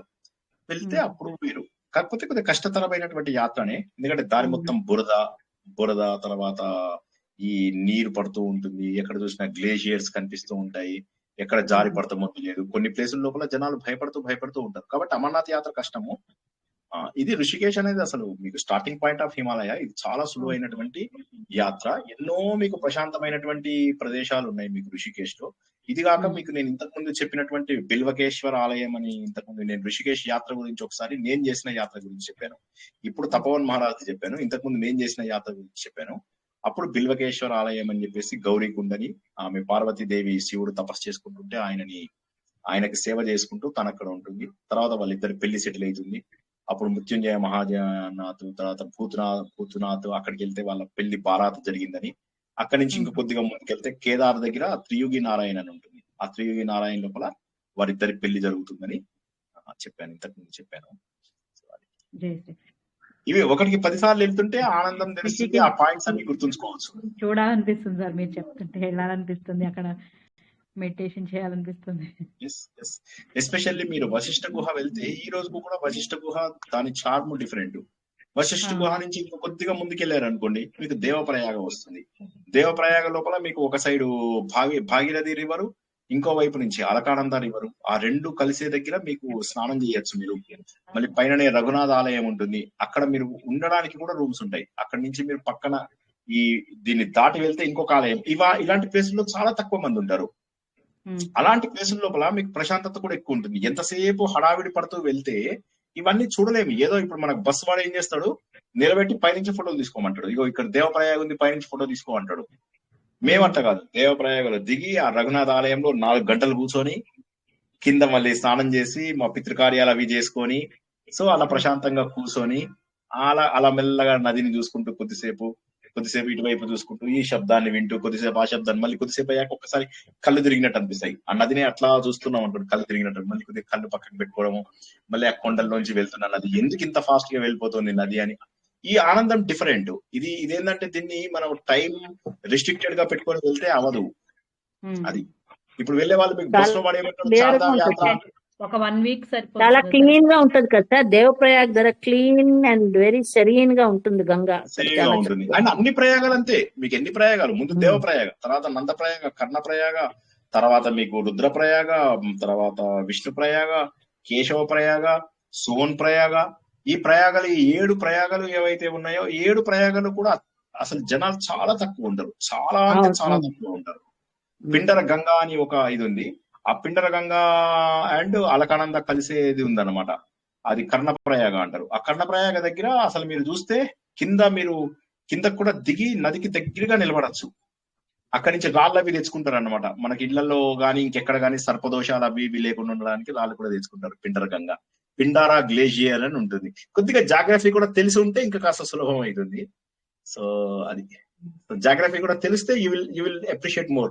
ఎక్కడి నుంచి పిండారా గ్లేషియర్ వస్తుంది, ఎక్కడి నుంచి మందాకిని కాదు, నందాకిని అనే గ్లేషియర్ ఎక్కడి నుంచి వస్తుంది, తర్వాత ఈ ధవల గంగా ఎక్కడి నుంచి వస్తుంది, తర్వాత భిలాంగన నది ఎక్కడి నుంచి వస్తుంది, భిలాంగన నది మళ్ళీ మందాకినిలో ఎక్కడ కలిసిపోతుంది, ఇవన్నీ కొద్దిగా ఐడియా ఉండాలి. అలకానంద ఎక్కడి నుంచి వస్తుంది, అలకానందలో ముందు సరస్వతి రివర్ కలుస్తుంది, అక్కడి నుంచి వెళ్తే మీకు ధవల గంగా, ఇవన్నీ కూడా తెలియాలి. కొద్దిగా తెలిస్తే అది తెలుసుకుంటూ వెళ్తే ఇంకా మీకు బాగుంటాయి. అదే విధంగా మీరు మానా వెళ్తారు, మానా లోపల ఒక్కొక్క ప్లేస్ ని మీరు చూసుకుంటూ వెళ్తే ఇప్పుడు ఇది కూడా మనం తర్వాత ఈయనది తెలుసుకుంటాము. ఈయన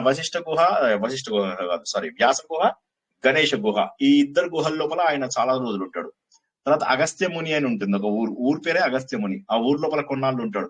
ఇక మీకు గ్రాడ్యువల్ గా ఇది ఇప్పుడు మనం ఇవాళ రేపట్లో కేవలం ఋషికేశ్ ఒకటే తెలుసుకుంటాము. మళ్ళీ శనివారం నాడు మనకి ఎలాగో మహాభారతం ఈసారి ఇది పూర్తి చేద్దాం అనుకున్నాం కదా, ఈ సభాపర్వం పూర్తి చేసేస్తే అరణ్యకాండ కావాలంటే మనం కొద్దిగా లేట్ గా పెట్టుకోవచ్చు. అరణ్యకాండ అన్నిటికంటే కూడా గొప్పది, చాలా పెద్దది అండ్ చాలా అద్భుతమైనటువంటి కథలు. మహాభారతంలో మోస్ట్ అట్రాక్టివ్ అరణ్యకాండ. అది చూద్దాం, మన సమయాన్ని బట్టి స్టార్ట్ చేసుకుందాము. ఈ వీక్ మనకు రేపు కూడా తపోవన్ మహారాజ్ యాత్రలే ఉంటాయి. ఎల్లుండి మామూలుగా మనకు ఇది ఉంటుంది, ఏమంటారు, మన మహాభారతం ఉంటుంది. సో అట్లా ఓకేనా. సండే నాడు మనకు మళ్ళీ సంస్కృత శిక్షణలో ఈసారి అలంకారాలు నేర్పిద్దామని పెట్టుకున్నాను. సో అలంకారాలు నేర్చుకుందాం. సో అది. జై శ్రీకృష్ణ సార్. జై శ్రీకృష్ణ. కాశీ యాత్ర గురించి ఓ రోజు పెట్టుకోండి. 9 రోజులు ఎందుకు ఉండాలి, ఏ ఘాట్ లేదు యాక్చువల్ గా ఏదో అదొక నమ్మకం అంతే. కాశీ యాత్ర ఒక నమ్మకం, ఎందుకంటే తల్లి కడుపులో 9 నెలలు ఉంటాము, అక్కడ 9 రోజులు ఉంటే మంచిది అన్నట్టుగా పెట్టుకున్నారు. మంచిది, కాశీ మంచిది. అది స్పిరిచువల్ గా మొదటి నుంచి కూడా మనకి ఏంటంటే స్పిరిచువల్ యాత్ర లాగా అయింది అది. అంటే స్పిరిచువల్ యాత్ర అంటే స్పిరిచువల్ కాదు, సారీ, మన రిలీజియస్ యాత్ర. కాశీ అనేది రిలీజియస్ యాత్ర. అయితే అక్కడ ఆ కాశీలో ఉండడం వల్ల మనకేం అడ్వాంటేజ్ లేదు. కాశీలో ఉండి మనం పవిత్రంగా ఉంటే లాభం. కాశీ లోపల ఉన్నన్ని ఆలయాలు కానీ, కాశీ లోపల మీరు చూడాలనుకున్న ప్లేసెస్ కానీ, అక్కడ కూడా ప్రశాంతంగా ఉన్న ఆలయాలు లెక్కలేనన్ని ఆలయాలు. మీరు కాశీ లోపల మీరు ఎక్కడి నుంచి స్టార్ట్ చేస్తారు, మీరు ఎక్కడి నుంచి మీరు వ్యాస కాశీ 2 చోట్ల ఉంది. ఒకటేమో రామ్నగర్ ఫోర్ట్ దగ్గర, ఇంకోటి అంతకంటే కూడా ముందుకెళ్తే ఇంకా కొన్ని చోట్లకి వెళ్తే వాళ్ళు అదే వ్యాసకాశి అంటారు, వీళ్ళు ఇదే వ్యాసకాశి అంటారు. సో నదికి అటువైపు నుంచి మొదలైనటువంటి వ్యాసకాశి నుంచి మొదలయ్యి మీరు ఇక్కడికి వచ్చి, ఇక్కడి నుంచి మళ్ళీ మీరు వెళ్తూ తిలాబాండేశ్వరు, కామాక్షి అమ్మవారిది, చింతామణి గణేష్ టెంపుల్, కేదార్ ఘాటు, ఇలా మీరు చూసుకుంటూ పోతే మీకు బోలెడన్ని ఆలయాలు కనిపిస్తూనే ఉంటాయి. ఒక్కొక్క ఘాట్కి కొన్ని 9 రోజులు కాదు, మీరు అక్కడ 9 నెలలున్నా కూడా మీరు మొత్తం ఆలయాలను కవర్ చేయలేరు, అన్ని రకాల ఆలయాలు. కాకపోతే ఏంటంటే ఆలయాలు ఉంటాయి, మీరు ప్రశాంతంగా ఉంటారా అనేది మీ పైన ఆధారపడుతుంది. రష్ లేని ఆలయాలకు వెళ్ళి కూర్చోవడము, అలాంటి ప్లేసెస్కి వెళ్తే బాగుంటది. అస్సీ ఘాట్ ఉంటది, అస్సీ నది దగ్గర, అది కొద్దిగా జనాలు ఎక్కువ ఉంటారు. కొద్దిగా ముందుకు వెళ్ళారనుకోండి, ఒక ఘాట్ దగ్గర తక్కువ ఉంటారు, అక్కడ ఎక్కువసేపు కూర్చోవచ్చు. సో ఇలాగా అంటే మనము ప్రశాంతంగా ఉండగలిగే యాత్రలకు మనం ఎక్కువ ప్రిఫరెన్స్. కాశీ ఏమైతుందంటే అందరూ దబదబా దర్శనం చేసుకోవడం, దబదబా స్నానం చేసుకోవడము, పుణ్యం వచ్చేసింది అనుకోవడము. 9 నెలల పాటు ఆ కాశీ మెయిన్ ఏరియాని దాటని కూడా దాటరు, కొంతమంది భయంతో దాటని కూడా దాటరు. దాటితే నాకు 9 రోజుల పుణ్యం రాదు అని చెప్పేసి ఆ కాశీ నుంచి ఇప్పుడు నేను చెప్పిన రామ్నగర్ ఫోర్టు, తర్వాత ఇది ఉన్నది వీళ్ళది, ఇది మన బనారస్ హిందూ యూనివర్సిటీ వాళ్ళది ఒక టెంపుల్ ఉందన్నమాట, విశ్వనాథ ఆలయం అని అంటారు దాన్ని కూడా. ఆ ఆలయానికి కూడా ఎవరు వెళ్ళరు, ఎందుకంటే అది దాటితే కష్టమని. మళ్ళీ సారనాథ్ అని చెప్పి బుద్ధిస్టులు ఒక అద్భుతమైన ఇది ఉంది. సారనాథ్ లోపల ఎక్కడైతే గౌతమ బుద్ధుడు మొట్టమొదటిసారి తన ప్రవచనం ఇచ్చాడో దాన్ని సారనాథ్ అంటారు. అక్కడికి కూడా వెళ్ళారు భయంతో జనాలు. 9 రోజులు మేము ఇక్కడే ఉంటేనే మాకు పుణ్యం వస్తుంది మాకు అని చెప్పేసి, చనిపోతే మోక్షం వస్తుంది, ఇక్కడ చనిపోవాలి అంటే మాకు ఎంతో పుణ్యం. ఇవన్నీ ఓకే నమ్మకాలు, వాటిని నేను కాదనను. బట్ 9 రోజులు ఉండాలి అనే ప్రత్యేకమైన నియమం లేదు, ఉంటే ఉండండి, మీకు అవకాశం ఉంటే ఉండండి. 9 రోజులు ఎందుకు, 9 నెలలు ఉంటే మంచిది, ఇంకా అన్ని కూడా చూడగలుగుతారు.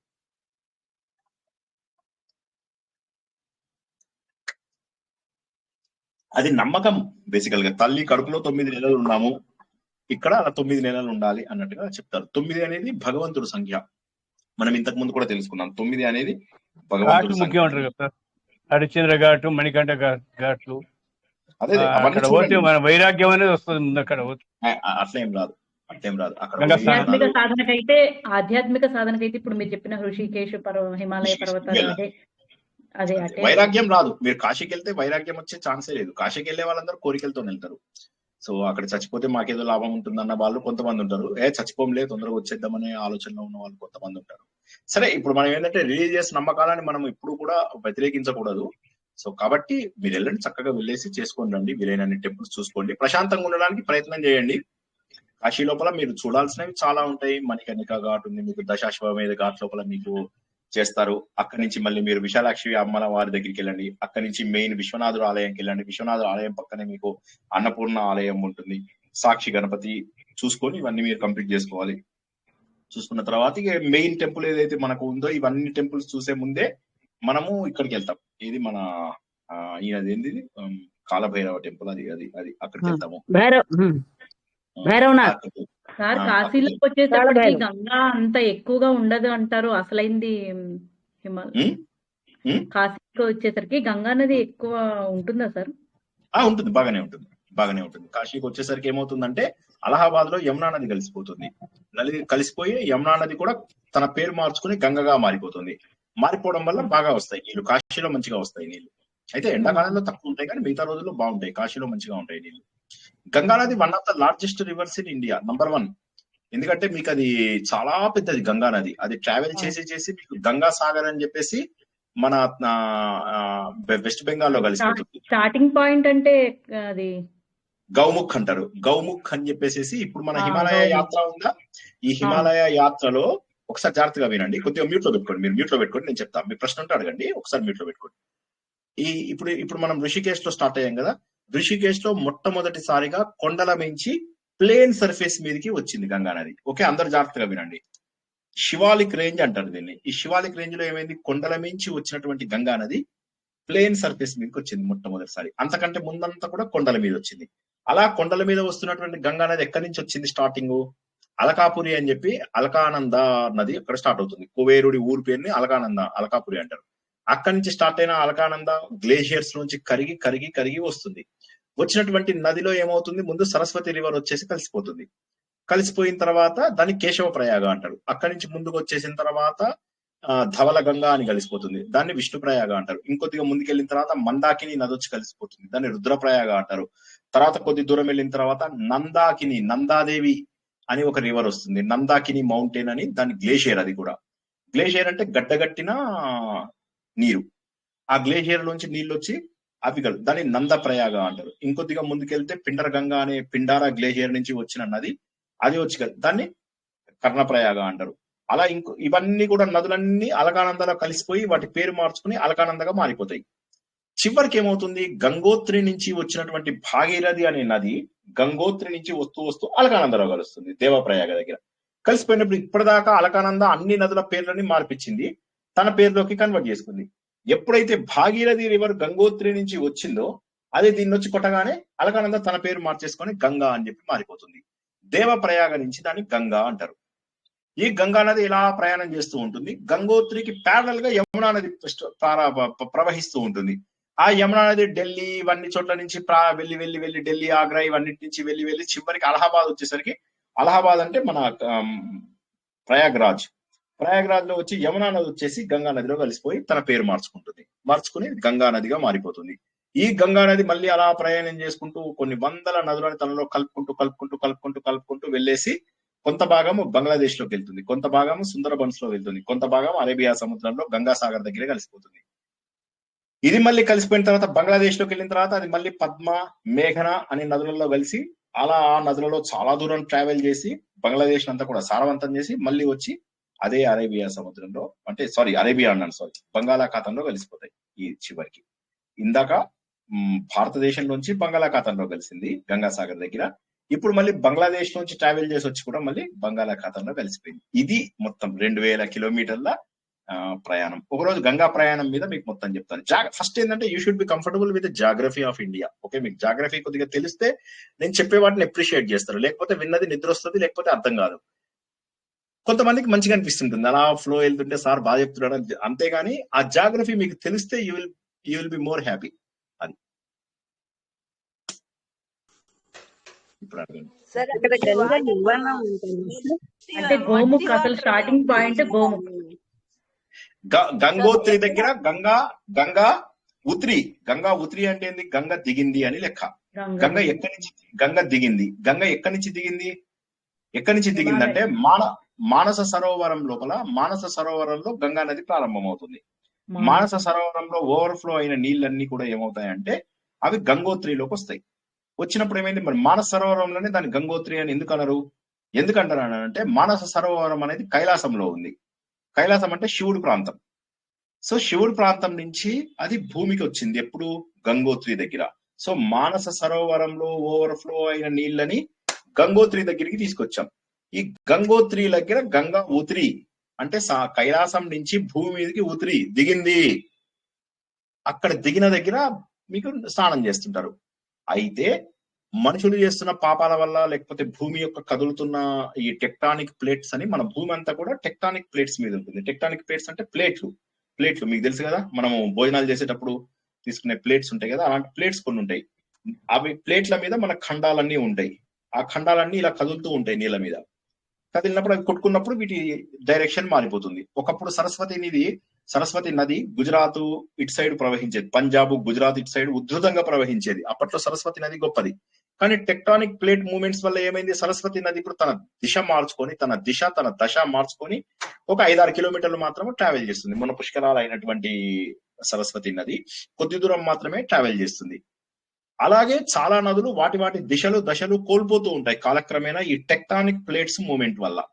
ఈ టెక్టానిక్ ప్లేట్స్ మూవ్మెంట్ జరగడం వల్ల గంగోత్రి కూడా ఇప్పుడున్న దగ్గర మనం ఎక్కడైతే స్నానం చేస్తామో దానికి 18 కిలోమీటర్ల వెనకకి వెళ్ళిపోయింది. దాన్ని గౌముఖ్ అంటారు. గౌముఖ్ అంటే ఆవు యొక్క ముఖము అని. ఆవు యొక్క ముఖము, గోవు యొక్క ముఖము. మీరు ఇంటర్నెట్ లో కొట్టండి, మీకు మొత్తం అది మీరు ఎన్ని వందల వీడియోలు వస్తాయి. గౌముఖ్ గంగోత్రి యాత్ర అని కొట్టగానే అప్పుడు మీకు అందులోపల అద్భుతమైనటువంటి బొమ్మలు అవి ఇవి వస్తాయి. కొద్దిగా చూస్తూ ఉంటే the more you watch the more you will be able to appreciate. ఇప్పుడు ఇందాక నేను చెప్పిన అలకానంద చెప్పాను కదా, అలకానంద స్టార్టింగ్ పాయింట్, దాని వెనకానికి వెళ్తే సతోపంత స్వర్గారోహణ పర్వతం వస్తుంది. వసుధారా ఫాల్స్, బద్రీనాథ్ అని ఒక సినిమా వచ్చింది అల్లు అర్జున్ది. అవును సార్. ఎవరు హీరోయిన్ ఎవరు చెప్పండి? హీరోయిన్ అది తమన్నా.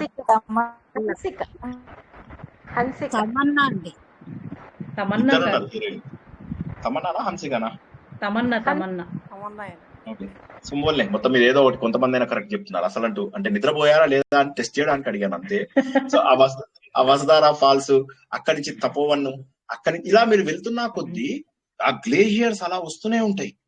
అందులో యాత్రలు చేసిన వాళ్ళ ఫొటోస్ వీడియోలు చూడండి. నేనేమంటానంటే ఇప్పుడు నేను చెప్పడంతో అయిపోకూడదు. ఇప్పుడు మన రాధిక ఆవిడ ఉన్నారు కదా, ఆవిడ ఏం చేస్తారు, నేను చెప్పిన తర్వాత మళ్ళీ విని శ్రద్ధగా నోట్స్ రాసుకొని మళ్ళీ ఇంటర్నెట్ లో సెర్చ్ చేసి తనకు అర్థమయ్యేదాకా కష్టపడి, నేనేమంటానంటే ఆ క్యూరియాసిటీ ఉండాలి. మీకు భక్తి తర్వాత రానియండి, భక్తి రాకపోయినా పర్వాలేదు, కానీ నేనేమంటానంటే ముందు ఆ క్యూరియాసిటీ చంపుకున్నారంటే అయిపోయింది. దేవుడు ఏమన్నాడు, జ్ఞాని జిజ్ఞాసి ఇద్దరికి ముందు ఇచ్చాడు, ఛాన్స్ ఇచ్చాడు. జ్ఞానులు జిజ్ఞాసులు second category, second highest category. ముందు ఆ క్యూరియాసిటీని చంపుకోవద్దు. మీరు ఇవి చూస్తుంటే మీకు ఆశ్చర్య. తపోవన్ సంత్ స్వర్గారోహణ అది చూస్తే మీరు ఆశ్చర్యపోతారు. సతోపంత్ స్వర్గారోహణ చూడండి, మీరు ఆశ్చర్యపోతారు. ఇవన్నీ దాటిపోతారు, బద్రీ లోపల ఇవన్నీ దాటిపోయి అలా అలా వెళ్తూ ఉంటారు. ఇవన్నీ మన తపోవన్ మహారాజ్ చేశారు. ఇవన్నీ నేను కొన్ని వందల సార్లు చదివాను. ఈ బుక్ నాది ఎట్లా అయిపోయింది తెలుసా, పాత బుక్ లాగా అయిపోయింది. ఇప్పుడు మీరు చూస్తే ఆశ్చర్యపోతారు. ఇది కాక నా దగ్గర ఇంకొక హిమాలయ బుక్ ఉంది. అది కాక మన స్వామి రామాది ఇంకొక హిమాలయాల బుక్ ఉంది. ఆ హిమాలయాలు అవి చూసి వీడియోలన్నీ చూసి చదివి ఇదే ఇక నేను టైం అంతా దీనికే పెట్టుకున్నాను. ఇంకా నాకు వేరే యాక్టివిటీస్ అన్ని తగ్గించేస్తే ఇదే టైం, ఇదే పని చూసుకుంటూ ఇదైపోయి ఈ వీడియో అయిపోయాక ఆ వీడియో అది మళ్ళీ పుస్తకాలు చదవడము. మళ్ళీ తర్వాత మన విజయవాడలో ఒక ఆయన వసంత్ కుమార్ గారు అని ఆయన కొన్ని బుక్స్ రాశారు, యాత్రిక మిత్ర అని కొన్ని బుక్స్ రాశారు. వీలున్న వాళ్ళు అవి తప్పకుండా చూసుకోండి. నార్త్ ఇండియావి 2, సౌత్ ఇండియా ఒక 2 ఉన్నాయి అనుకుంటారు ఆయనవి. అందులో ఎస్పెషల్లీ ఈ హిమాలయాస్ దీని గురించి రాసింది కొద్దిగా ఓల్డ్ వర్షన్. అది అంటే అవి ఇవాళ అప్లికేబుల్ కావు చాలా వరకు, కానీ అది తప్పకుండా నాకు టైం పాస్ కాక అంతే అది కూర్చునేవాడిని. నేను అట్లాగా 2008, 2009 లోపల పడుకునే ముందు 3 గంటలు చదవాలని నేను అంతే. కొద్దిసేపు చదివేవాడిని, మళ్ళీ కొద్దిగా బాడీ ఇట్లా అనేది. సరే ఏం చేశాను, సోఫా మీద ఒకటి ఎత్తుగా ఉండేది కొనుక్కుంటాం కదా, అది కొనుక్కొని దాని మీద అలా పెట్టుకొని ఇలా కూర్చొని చదువుకునేవాడిని అంతే. ఇక రాత్రి 12, 1 గంట 2 దాకా చదువుకుంటూ కూర్చొని నేను ఏమంటానంటే మీకు చూడండి ఎంత ఆనందం అనిపిస్తుంది చూడండి. నన్ను నమ్మండి, ఒక్క 15 రోజులు నేను ఎన్నోసార్లు చెప్పాను, 15 రోజులు నేను చెప్పిన సైకిల్లోకి మీరు వచ్చి చూడండి, ఆ ఆనందం వేరుంటది. చాలా ఆనందం. మా పిల్లలు చెప్తుంటారు అన్నమాట, ఎవరెస్ట్ ఎక్కే వాడు కూడా డాడీ మనము చూసినన్ని హిమాలయన్ వీడియోస్ చూసుండరు అని చెప్పి చెప్తూ ఉంటారు అనమాట జోక్గా మా పిల్లలు. అన్ని చూశాను, అన్ని నదులు అన్ని ఇవి అన్ని తెలుసు అక్కడ నాకు. ఇప్పుడు నేను ఋషికేశ్కి వెళ్తే ప్రతి రాయి నన్ను గుర్తుపడి హాయ్ అంటుంది. అన్ని చూసాం. అట్లా అది అలవాటు చేసుకుంటే మీరు అప్పుడు ప్రకృతితోటి మమేకమయ్యే అవకాశం ఉంటుంది. ఇవన్నీ ఎంత ఇన్సిగ్నిఫికెంట్ విషయాలను మనం పట్టించుకుంటున్నాం అన్న విషయం మీకు అర్థమవుతుంది. జై శ్రీకృష్ణ. మానసరోవరం వెళ్ళారు సార్? వెళ్ళాను. కైలాసము వెళ్ళాను, మానసరోవరం వెళ్ళాను, 2 వెళ్ళాను. 2 పక్కనే. కైలాస మానసరోవరం వెళ్ళాను భార్యతోటి, తర్వాత అమర్నాథ్ యాత్ర భార్యతోటి వెళ్ళాను, తర్వాత నేపాల్ యాత్ర 3 సార్లు చేశాము. సో నేపాల్ యాత్రలో కూడా ఒకసారేమో ఎవరెస్ట్ వెళ్ళాము, ఎవరెస్ట్ బేస్ క్యాంప్ కి నేను మా భార్య వెళ్ళాము. ఒకసారేమో ఎవరెస్ట్ చార్టర్డ్ ఫ్లైట్ చేయించుకుని నేను మా వైఫ్ మొత్తం చుట్టూరా తిరిగాము. అప్పట్లోపల ఇప్పట్లాగా ఫ్లైట్స్ సెపరేట్ గా ఉండేవి కాదు. నేను చెప్తున్నది 2008 ఆ టైం లోపల ఏమైందంటే మనకు ఇప్పుడు ఏంటంటే మనకు ఒక 10,000 15,000 ఇస్తే వాడే ఒక అరగంట సేపు తిప్పి తీసుకొస్తాడు. అప్పట్లోపల మేము అలాంటి అవకాశం లేదు కాబట్టి మేమే ఆ రోజుల్లో 1,70,000 పెట్టుకుని మేము చార్టర్డ్ ఫ్లైట్ చేయించుకుని తిరిగాము. అగ్ని ఎయిర్లైన్స్ లో నేను మా వైఫ్ తిరిగేసి వచ్చాము అనమాట. ఆ ఎవరెస్ట్ చుట్టూరుగా తిరిగాము. తర్వాత మళ్ళీ దాన్ని బేస్ క్యాంప్ ట్రెక్కింగ్ చేసాము. అది నేను వెళ్ళొచ్చాను అట్లా ఫ్లైట్ లో. ఎంత తీసుకున్నాడు టికెట్? ఎంత తీసుకున్నాడు? 3,500. ఓకే. అయితే ఎక్కువ. అయితే ఎంత మంది ఉన్నారు ఫ్లైట్ లోపల? 20 మంది దాకా కూర్చోబెట్టాడా? 15-20 మందిని కూర్చోబెట్టాడా? 18. కరెక్ట్. యా అందుకోసం బహుశా ఏమన్నా తగ్గించు. సో అట్లాగా. సో అది మా టైం లోపల మేము ఇద్దరమే కాబట్టి అది కూడా స్పెషల్ ఫ్లైట్ వేయించుకొని వెళ్లాల్సి వచ్చింది. సో అట్లా చూసాము. తర్వాత ఈ పశుపతినాథ్, ముక్తినాథ్, జనక్పూర్ ఇవన్నీ చూడడానికి ఒకసారి అట్లా వెళ్ళాము. ముక్తినాథ్ ఫస్ట్ టైం వెళ్ళిపోయాము. ముక్తినాథ్ తర్వాత ఇది ఏమంటారు మనోకామన, లుంబిని, ఇవన్నీ ఈ యాత్రలు ఏవైతే పెద్ద పెద్ద యాత్రలు ఉంటాయో వాటికి అప్పట్లో పిల్లల్ని తీసుకెళ్ళలేదు. తర్వాత ఇక హిమాలయాస్ మొత్తము గర్వాల్ మండలు, కుమావు మండలు, గర్వాల్ మండలు, కాశ్మీరీ హిమాలయాస్, తర్వాత టిబెటన్, నేపాలీ, ఈస్టర్న్ హిమాలయాస్, మొత్తం ఇలా మొత్తం తిరిగాం. ఈస్టర్న్ హిమాలయాస్ లోపల ఇది ఇక్కడ వరకు వెళ్ళాం మేము. ఇది మన సిక్కిము, అస్సాం ఇవన్నీ ఇటు సైడ్ వెళ్ళి మళ్ళీ ఇది కాక మళ్ళీ అటువైపు ఇప్పుడు భూటాన్ కంట్రీ లోపల హిమాలయాస్ ని చూసాము. మీరు ఇక ఎంత యాత్రలు చేయాలంటే అంతే కాదు, మన పర్సనల్ చాయిస్ అది. మనకు ఏంటంటే సమయాన్ని మన దగ్గర పెట్టుకుంటే మనకి అడ్వాంటేజ్. మనం సమయాన్ని లేదు నాకు టైం లేదు, నాకు అయింది నిద్ర వచ్చే టైం అయింది, నేను పడుకునే టైం అయింది, నాకు ఇవన్నీ ఇంట్రెస్ట్ లేదు, ఏదో భజనలు. ఇప్పుడు జస్ట్ మీరు ఆలోచించండి, ఇంత ఈజీనా? లేకపోతే కూల్ గా కూర్చొని ఒకసారి అందరూ ఆలోచించండి. నా చేతికి మీరు అందరూ ఏం చేస్తారంటే మెడలో ఒక డోల్ కట్టండి, కడితే నేను కొడుతూ ఉంటాను, మీరు చేతి లోపల ఇవి పట్టుకోండి. నేను అంటాను విఠల విఠల గోవింద, విఠల విఠల గోవింద, అనాథ రక్షక గోవింద, ఆపద్బాంధవ గోవింద. ఏది ఈజీ చెప్పండి ఒకసారి. ఇదే ఈజీ సార్. ఏది ఈజీ భజన చేసి చెప్పండి. మరి ఇప్పుడు చేద్దామంటే చెప్పండి. నాకు ఒకటి మెడ లోపల ఒక పెద్ద డోర్ వేయండి, వేసి అందరు కలిసి అవి తీసుకోండి. సార్ ఎందుకంటే డోల్ భక్తి కాదు నవ్వుతుంది సార్ మీరు చెప్తుంటే.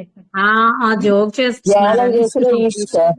నేను జోక్ చేయట్లే, నేను జోక్ చేస్తలేను, నేను సీరియస్ గా చెప్తున్నా. నేనేమంటానంటే నాకు అది తవలా ఇవ్వండి, నేను కొడుతుంటాను అది విఠల్. మీరేం చేయక్కర్లే, ఊరికే ఇట్లా కన్ను మూసుకొని గోవిందా, ఇంట్లో వాళ్ళ అన్నం ఏమి ఉండాలి, గోవిందా, ఇవాళ సాయంత్రంకి వంట అయిందా, గోవిందా, ఆపద్బాంధవ గోవింద, ఆత్మస్వరూప గోవింద, ఏకస్వరూప గోవింద, అయిపోయింది.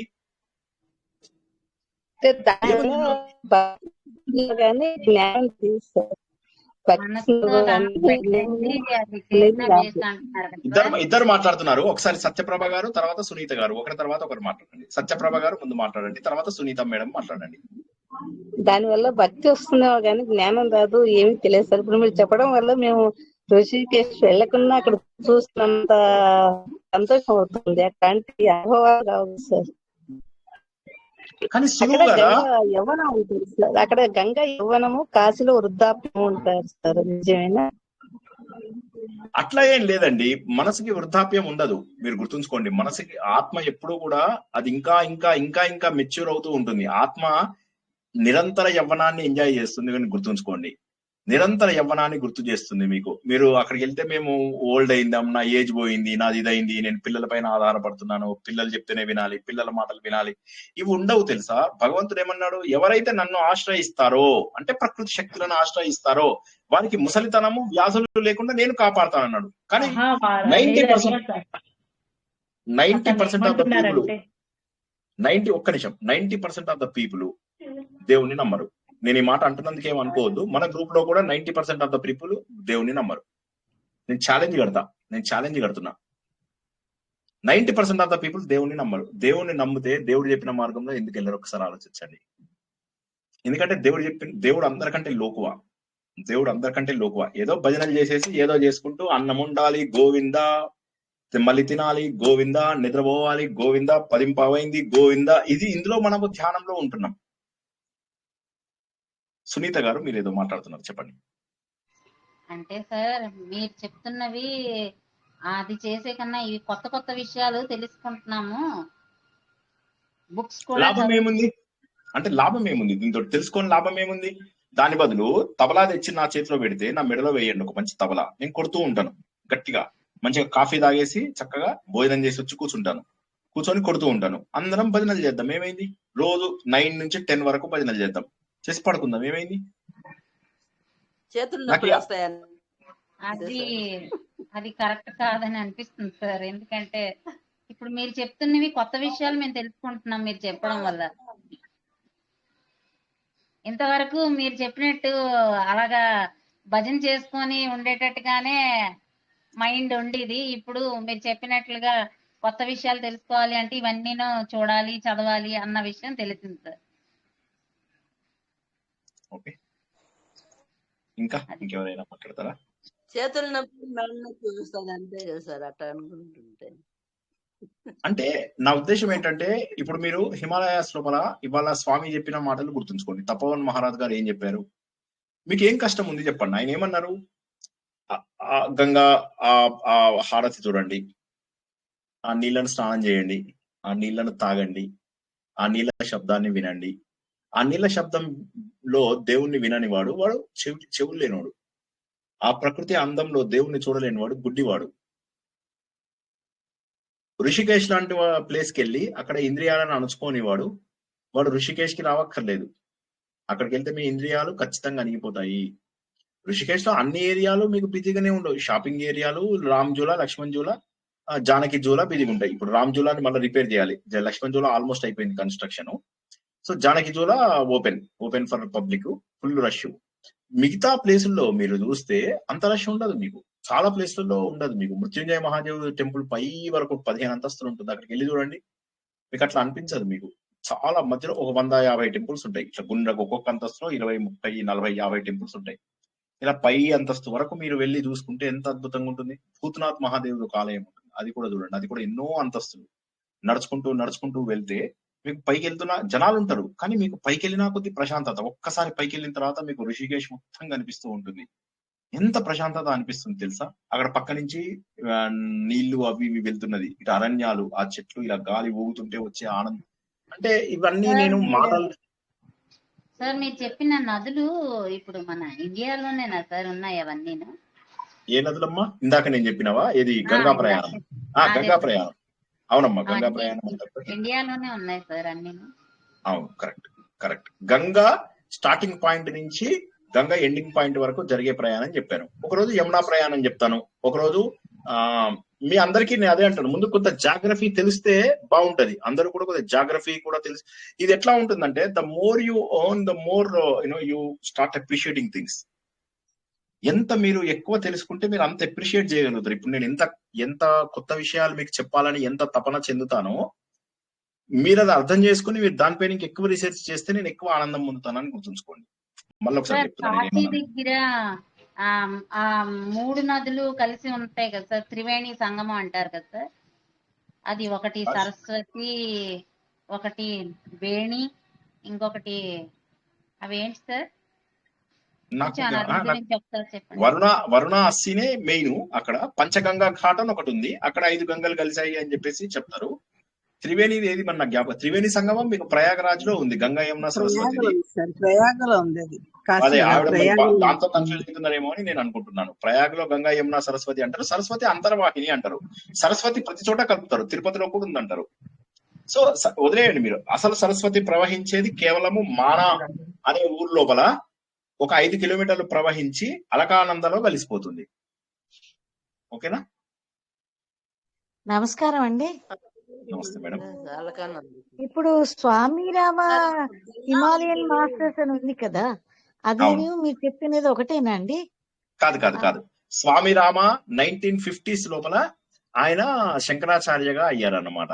శంకర మఠానికి ఆయన వదిలేసి వెళ్ళిపోతారు. 2 ఏళ్ళు చేసి వదిలేసి వెళ్ళిపోతారు. ఇప్పుడు నేను చెప్తున్నది తపోవన్ మహారాజ్ గారు. మీరు మొదటి నుంచి వినండి. వాళ్ళ మీరు ఫస్ట్ లో జాయిన్ అయినట్లేరేమో, మొదటి నుంచి వినండి. కరెంట్ లేదు. No problem. మీరు మొదటి నుంచి మళ్ళీ వినండి. నేను వీడియో ఎలాగో రికార్డింగ్ కొద్దిసేపట్లో పెడతాను కాబట్టి వినండి. You will be able to understand well. ఇది నేను చెప్తున్నది 1905, 1910 నుంచి 1930 వరకు ఆయన చేసిన యాత్రలు, వివిధ యాత్రలు. అందులోపల ఆయన చేసినటువంటి వన్ ఆఫ్ ద అత్యద్భుత యాత్ర హిమాలయన్ యాత్ర. ఒక్కొక్క యాత్రలో ఆయన యొక్క అనుభవాలు ఏంటి, ఎలా చెయ్యాలి ఏంటి. ఇప్పుడు వాళ్ళంతా కూడా ఆయన ఋషికేశ్ గురించి ఇంట్రొడక్షన్ ఇచ్చారు. తర్వాత ఆయన యొక్క అనుభవాలు చెప్తారు. అది ఋషికేశ్ లో ఏమేం చేయొచ్చు, ఎలా చేయొచ్చు, అవన్నీ కూడా ఇవాళ తెలుసుకుందాం. మీరు చూడండి ఒకసారి, వింటే you will be able to appreciate. వింటాను, తప్పకుండా వింటాను. నమస్కారం అండి, thank you sir. Chinmayya Ganga water మట్టి వాటర్ గా ఉంటుంది, అలానే ఉంటుందా లేదంటే వేరే చోట? గంగా వాటర్ మట్టి వాటర్ అంటే, గంగా వాటర్ అక్కడ నదులలోంచి కొండల్లోంచి వాటిల్లో వస్తుంది కాబట్టి ఆ కొండ నీళ్లు మీకు కొంతవరకు మురికిగా అనిపిస్తాయి, కానీ తాగినప్పుడు మంచిగానే ఉంటాయి, తీయగానే ఉంటాయి. ఫౌండర్ పేరేంటి సార్? చిన్మయానంద. ఆయన తపోవన్ భట్టాచారి శిష్యుడు కదా సార్? శిష్యుడు. చక్రలక్ష్మి గారు. సరే, బుక్ అది హేమగారి శిఖరం నేను అంతకు ముందు ట్రై చేశాను సార్. ఇక్కడ ఎక్కడ బుక్ స్టాల్ లో అవైలబుల్ లేదండి. దొరకట్లేదు. నేనేం చేస్తానంటే వాళ్ళ ఇంటి అడ్రస్ ఇస్తాను, ఇంటి ఫోన్ నంబర్ కూడా పాత బుక్ లో ఉన్నాయి. మరి ఏమన్నా మారిందేమో తెలియదు, ఒక్కసారి ట్రై చేసి చూడండి. బహుశా వాళ్ళ పిల్లలు గాని, వాళ్ళ ఇంకెవరైనా వారసులు గాని ఆ పుస్తకాలు ఇంట్లో ఉంటే బహుశా ఇచ్చే అవకాశం ఉంది. ఎందుకంటే అవి దొరకవిగా. నేను కూడా ఇంటికి పంపించి తెప్పించాల్సి వచ్చింది ఈ 15 ఏళ్ల కింద. ఇప్పటి సంగతి కాదు. సో నేను తెప్పిస్తా. బుక్ పేరు, అడ్రస్ అన్ని పెడతాను, వీలైన వాళ్ళు తెప్పించు. యమునా వాటర్ బ్లూగా ఉంటాయి, ఆ వాటర్ ఆ కలర్, ఈ వాటర్ బ్లూ కలర్ ఉంటాయి, అలా ఎందుకని అవి ప్రవహించే స్థలాన్ని బట్టి మార్పు ఉంటుంది అంతే. ప్రవహించే స్థలాన్ని బట్టి, అక్కడ ఉన్నటువంటి లవణాలను బట్టి, భూమి యొక్క తత్వాన్ని బట్టి మారుతుంది. అంతేగాని ప్రత్యేకంగా యమునా నది నల్లగా ఉండాలి అంటే నల్లగా ఉండదు. మొన్న అక్రూరుడు ఏం చేస్తాడు, ఆ నీటిని తీసుకొని చేతిలో చూపిస్తాడు, చూపిస్తే తెల్లగా ఉంటాయి. సో యమునా నది నల్లగా ఉందన్నారు ఏంటి, తెల్లగా ఉంది కదా అని చెప్పి చెప్తాడు ఆడవాళ్ళందరితోటి. సో అది జస్ట్ అది భూమి యొక్క తత్వము, అందులో కలిసే లవణాలు.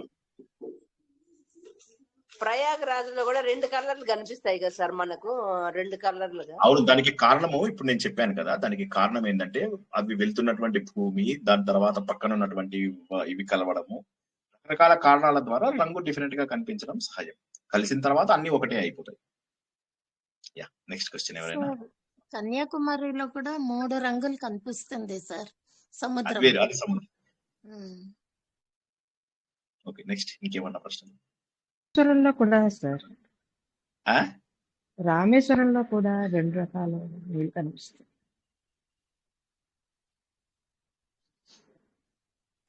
ఒకటి నీలంగా ఉంటాయి, ఒకటి తెల్లగా ఉంటాయి. ఓకే కృష్ణ సార్, మీరు ఇప్పటి వరకు చూసిన వీడియోస్ అవేవో ఉన్నాయి అన్నారు కదండి సార్, ఇఫ్ పాసిబుల్ అది ఒక లింక్ పెట్టేయండి సార్, మేము కూడా. ఏమి లేదు, మీరు యూట్యూబ్ కి వెళ్ళి కొట్టండి, సతోపంత్ స్వర్గారోహణ పర్వతము, గౌముక్కు, గంగోత్రి, ఇలా కొడుతూ ఉండండి. మీకు కొన్ని వందల వీడియోస్ అవే రికమెండేషన్స్ వస్తూనే ఉంటాయి. రాత్రి పగలు అవే చూస్తుండండి. రాత్రంతా నిద్ర ఆపుకొని మరీ చూడండి. ఇంట్లోపల next day morning Swiggy, Zomato నుంచి సతోపంత్ స్వర్గారోహణ పర్వతం అని చెప్పి కొట్టండి. సార్ మర్చిపోతాం, ఆ నేమ్స్ అన్నా పెట్టండి సార్. ఏముంది, గౌముక్కు, గోముక్కు జ్ఞాపకం ఉండదా? గౌముక్కు తర్వాత గంగోత్రి, గౌముక్కు కొట్టండి, మీకు వచ్చేస్తాయి, మొత్తం వచ్చేస్తాయి.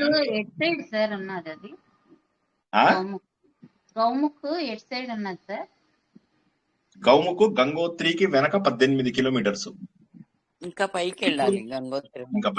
గౌముఖ్ అంటే మీరు గంగోత్రి దగ్గర స్నానం చేసి అక్కడి నుంచి స్పెషల్ పర్మిషన్ తీసుకుని ట్రెక్కింగ్ ద్వారా వెళ్లేదాన్ని ట్రెక్కింగ్ లేదా గుర్రాల ద్వారా కూడా వెళ్ళొచ్చు. మీకు మధ్య లోపల కొన్ని ఏరియాస్ వస్తాయి, చీడ్ భాష అవన్నిట్లో మీరు ఆగి అక్కడ వెళ్ళి అక్కడ కూడా ఛాయలు అవి తాగొచ్చు, టెంట్ అవి తీసుకొని ఫైనల్లీ గౌముఖకి వెళ్ళి అక్కడ మీరు ప్రశాంతంగా ఉండవచ్చు. కిలోమీటర్లు ఉంటుంది సార్? ఎన్ని కిలోమీటర్లు ఉంటుంది గంగోత్రి నుంచి గోముఖ్కి? 18.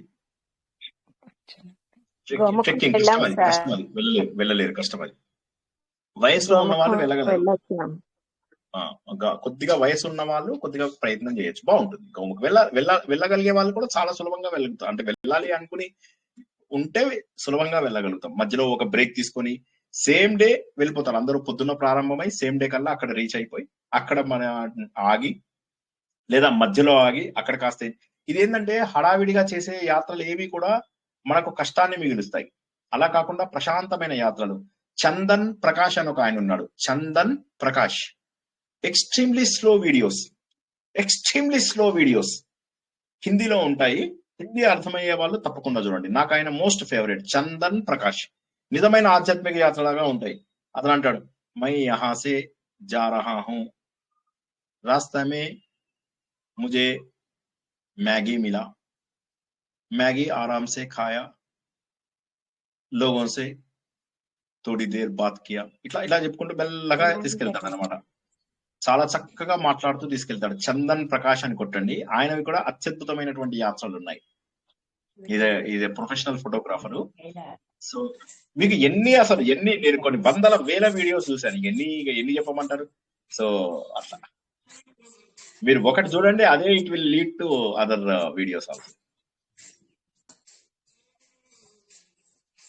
నేనైతే ఈ మధ్య చార్బంద్ యాత్ర గురించి చూస్తున్నాను సార్, అవి ఎలా వెళ్తున్నారు అనేది చూస్తున్నాను. Very good. చూడండి, అందులో ఒక్కొక్క దాన్ని మళ్ళీ మీరు చార్ధామ్ చూడండి. తర్వాత మెల్లగా ఏం చేస్తారు, గంగోత్రిని ఒక్క స్పెసిఫిక్ గంగోత్రిని చూడండి. ఒక గంగోత్రి అయిన తర్వాత గౌముఖ్ చూడండి. మళ్ళీ తర్వాత బద్రీ చూడండి. బద్రీ అయ్యాక మానా అని చూడండి.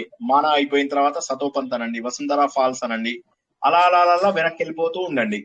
అద్భుతంగా అనిపిస్తుంది అక్కడ ఉన్న ప్రదేశాలు, ఆ అందాలు ఇక చెప్పలేనంత అందాలు. ప్రకృతి అందాలు. ఇవన్నీ కూడా మనము ప్రత్యక్షంగా వెళ్తే ఇంకా బాగుంటుంది. ప్రత్యక్షంగా వెళ్ళలేని వాళ్ళు కనీసం వేరే వాళ్ళు తీసిన అద్భుతమైన వీడియోలు, ఏవైతే హడావిడి వీడియోలు, ఇక్కడ మీరు రూమ్ లో ఉండొచ్చు 700 వాడు తెలుగులో మాట్లాడుతుంటాడు, ఎంత వరస్ట్ తెలుగు. ఇదైతే ఇది 10 రూపాయలు ఉండదు అన్నాడు, ఇదైతే 10 రూపాయలు ఉండొచ్చు. అయితే ఎందుకు వస్తుందో నాకు అర్థం కాదు. ఇప్పటికైతే నేను చూశాను, ఇట్లా ఏదో అంటుంటారు. అలాంటివి చూస్తే మీకు ఎక్కువగా ఎదగదు. ప్రశాంతమైన వీడియోస్ చూడండి, కాస్త తెల్లగా ఉండి ఎక్కువగా మ్యూజిక్ ఇచ్చే వీడియోస్ అలాంటివి చూస్తూ ఉండండి, చాలా బాగుంటాయి. మంచిగా ఆనందం అనిపిస్తూ ఉంటుంది. ఓకేనా, ఇవాళకి ఆపుకుందామా? రేపు మళ్ళీ 2వ భాగం తెలుసుకుందాము. జై శ్రీకృష్ణ. అందరికీ కూడా ఈ రోజు యాత్ర, మానసిక ఆధ్యాత్మిక యాత్రను ఓపెన్ చేయాలని, ప్రతి ఒక్కరూ కూడా వారి హృదయంలో భగవంతుని ప్రకృతి స్వరూపంలో స్వీకరిస్తారని ఆశిస్తూ ఈ రోజు యాత్రని ఇక్కడికి ముగించుకుందాం. జై శ్రీకృష్ణ. సార్ జై ఒక్క మాట శ్రీకృష్ణ సార్, చెప్పండి. తిరుపతి తీసుకెళ్ళినట్టు మానసరోవరం ఒకసారి తీసుకెళ్ళరండి. తీసుకెళ్తా తప్పకుండా. ఓకే, అవును సార్, నేను కూడా అదే అడుగుదాం అనుకున్నాను. వస్తాం కానీ అదే చెప్పే కదా, నేను ఎందుకు భయపడతానో కూడా మీ అందరికీ కారణం చెప్పా. అక్కడికి వెళ్ళిన తర్వాత ఫుడ్ బాగాలేకపోయినా కూడా నా మీద కూర్చుంటారు అందరూ. సార్ రాయి పడింది సార్ అంటే, సార్ నేను కూడా చూశాను సార్, ఈ సైజు రాయి ఉంది సార్, నేనేం చేయాలి? అప్పుడు నేనేం చేయాలి? మిమ్మల్ని యాత్రకు తీసుకెళ్ళానా, భోజనాలు పెట్టించడానికి? నాకు ఇలా అందుకే ఇవి నేను ఇష్టం ఉండవు. నేను చెప్పే కదా, ఫ్రెండ్స్ తోని వాళ్ళతోని చాలా యాత్రలకు వెళ్ళా కానీ నేను ఇట్లా స్టూడెంట్స్ ని ఎందుకు యాత్రకు తీసుకెళ్ళామంటే దిస్ ఇస్ ద రీజన్. ఎందుకంటే ఆధ్యాత్మిక పరిణతి రావాలి, ఇంకా ఆ పరిణతి రావాలి, అక్కడ మేము ప్రశాంతంగా ఉండాలి. సార్ ఎన్ని రోజులు సార్? వారం? అయ్యో సార్ 4 రోజులలో వెళ్ళేటట్టయితే బాగుంటుంది సార్. 4 రోజుల్లో పోనీ ఎక్కడికి అంటే 20 రోజులు అంటారు. మీరు 20 రోజులు వస్తారా సార్? ఇంట్లో పిల్లలు ఉన్నారు సార్, ఎక్కడి నుంచి వస్తారు మీరు? 20 రోజులకు రమ్మంటారు. నేను, నాకు పిల్లలు లేరు, నాకు వైఫ్ లేదు, నాకు ఉద్యోగం లేదు, నాకు ఏమీ లేదు, నేను మాత్రం అన్ని తిరుగుతా. మీరు మాత్రం అన్ని, మీకు బాధ్యతలు ఉన్నాయి, మీరు చాలా కష్టపడిపోతున్నారు, రోజంతా మీరు బిజీగా ఉంటున్నారు, మీరు రారు. మరి నేనేం చేయాలి? రండి, నెల రోజులకు వెళ్దాం, రండి రండి, అందరు రండి, నెల రోజులు రండి, మంచిగా రండి, అంతే ఓపిక రండి, నెల రోజులు వెళ్ళి నెల రోజులకు వెళ్దాం. అది అది రెడీ అవ్వరు కదా ఎవరు, అందుకోసమని. భోజనాలు సార్ టైంకి దొరకలేదు సార్, భోజనాలు తలకాయ నొప్పి వచ్చింది సార్, నిన్న రాత్రి భోజనం బాలేదు సార్, అందులోపల ఉప్పు ఎక్కువ వేశారు. ఇప్పుడు నేనేం చేయాలి? ఉప్పు ఎక్కువ వేస్తే ఈ గోళలన్నీ నేను భరించలేకే నేను పెట్టుకున్నా, లేకపోతే మామూలు యాత్ర. ఎనివే, జై శ్రీకృష్ణ. చెప్పేద్దాం సార్, ఇట్లుండే వాళ్ళు మాత్రం రావాలి అని ముందుగానే అది చెప్పేస్తే అవ్వదులేదు, అది ఎప్పటికీ అవ్వదు. అది నిజం సార్. ప్రస్తుతానికి మన ప్లాన్ లో అది లేదులేండి. ఓకే, ప్రస్తుతానికి మన ప్లాన్ లో అది లేదు. ఓకే, జై శ్రీకృష్ణ. దొరకకపోయినా కూడా మేము ఆకలి ఉన్నాము అని ఇబ్బంది కాదండి, పడతాం. ధ్యానంలో తీసుకెళ్ళండి సార్, ధ్యానంలో తీసుకెళ్ళండి. ధ్యానంలో అదే అర్థమైంది, మీరు అన్న పాయింట్ అర్థమైంది, తప్పకుండా, షూర్. జై శ్రీకృష్ణ. జై శ్రీకృష్ణ. ఓకే, జై శుభరాత్రి. శ్రీకృష్ణ సార్.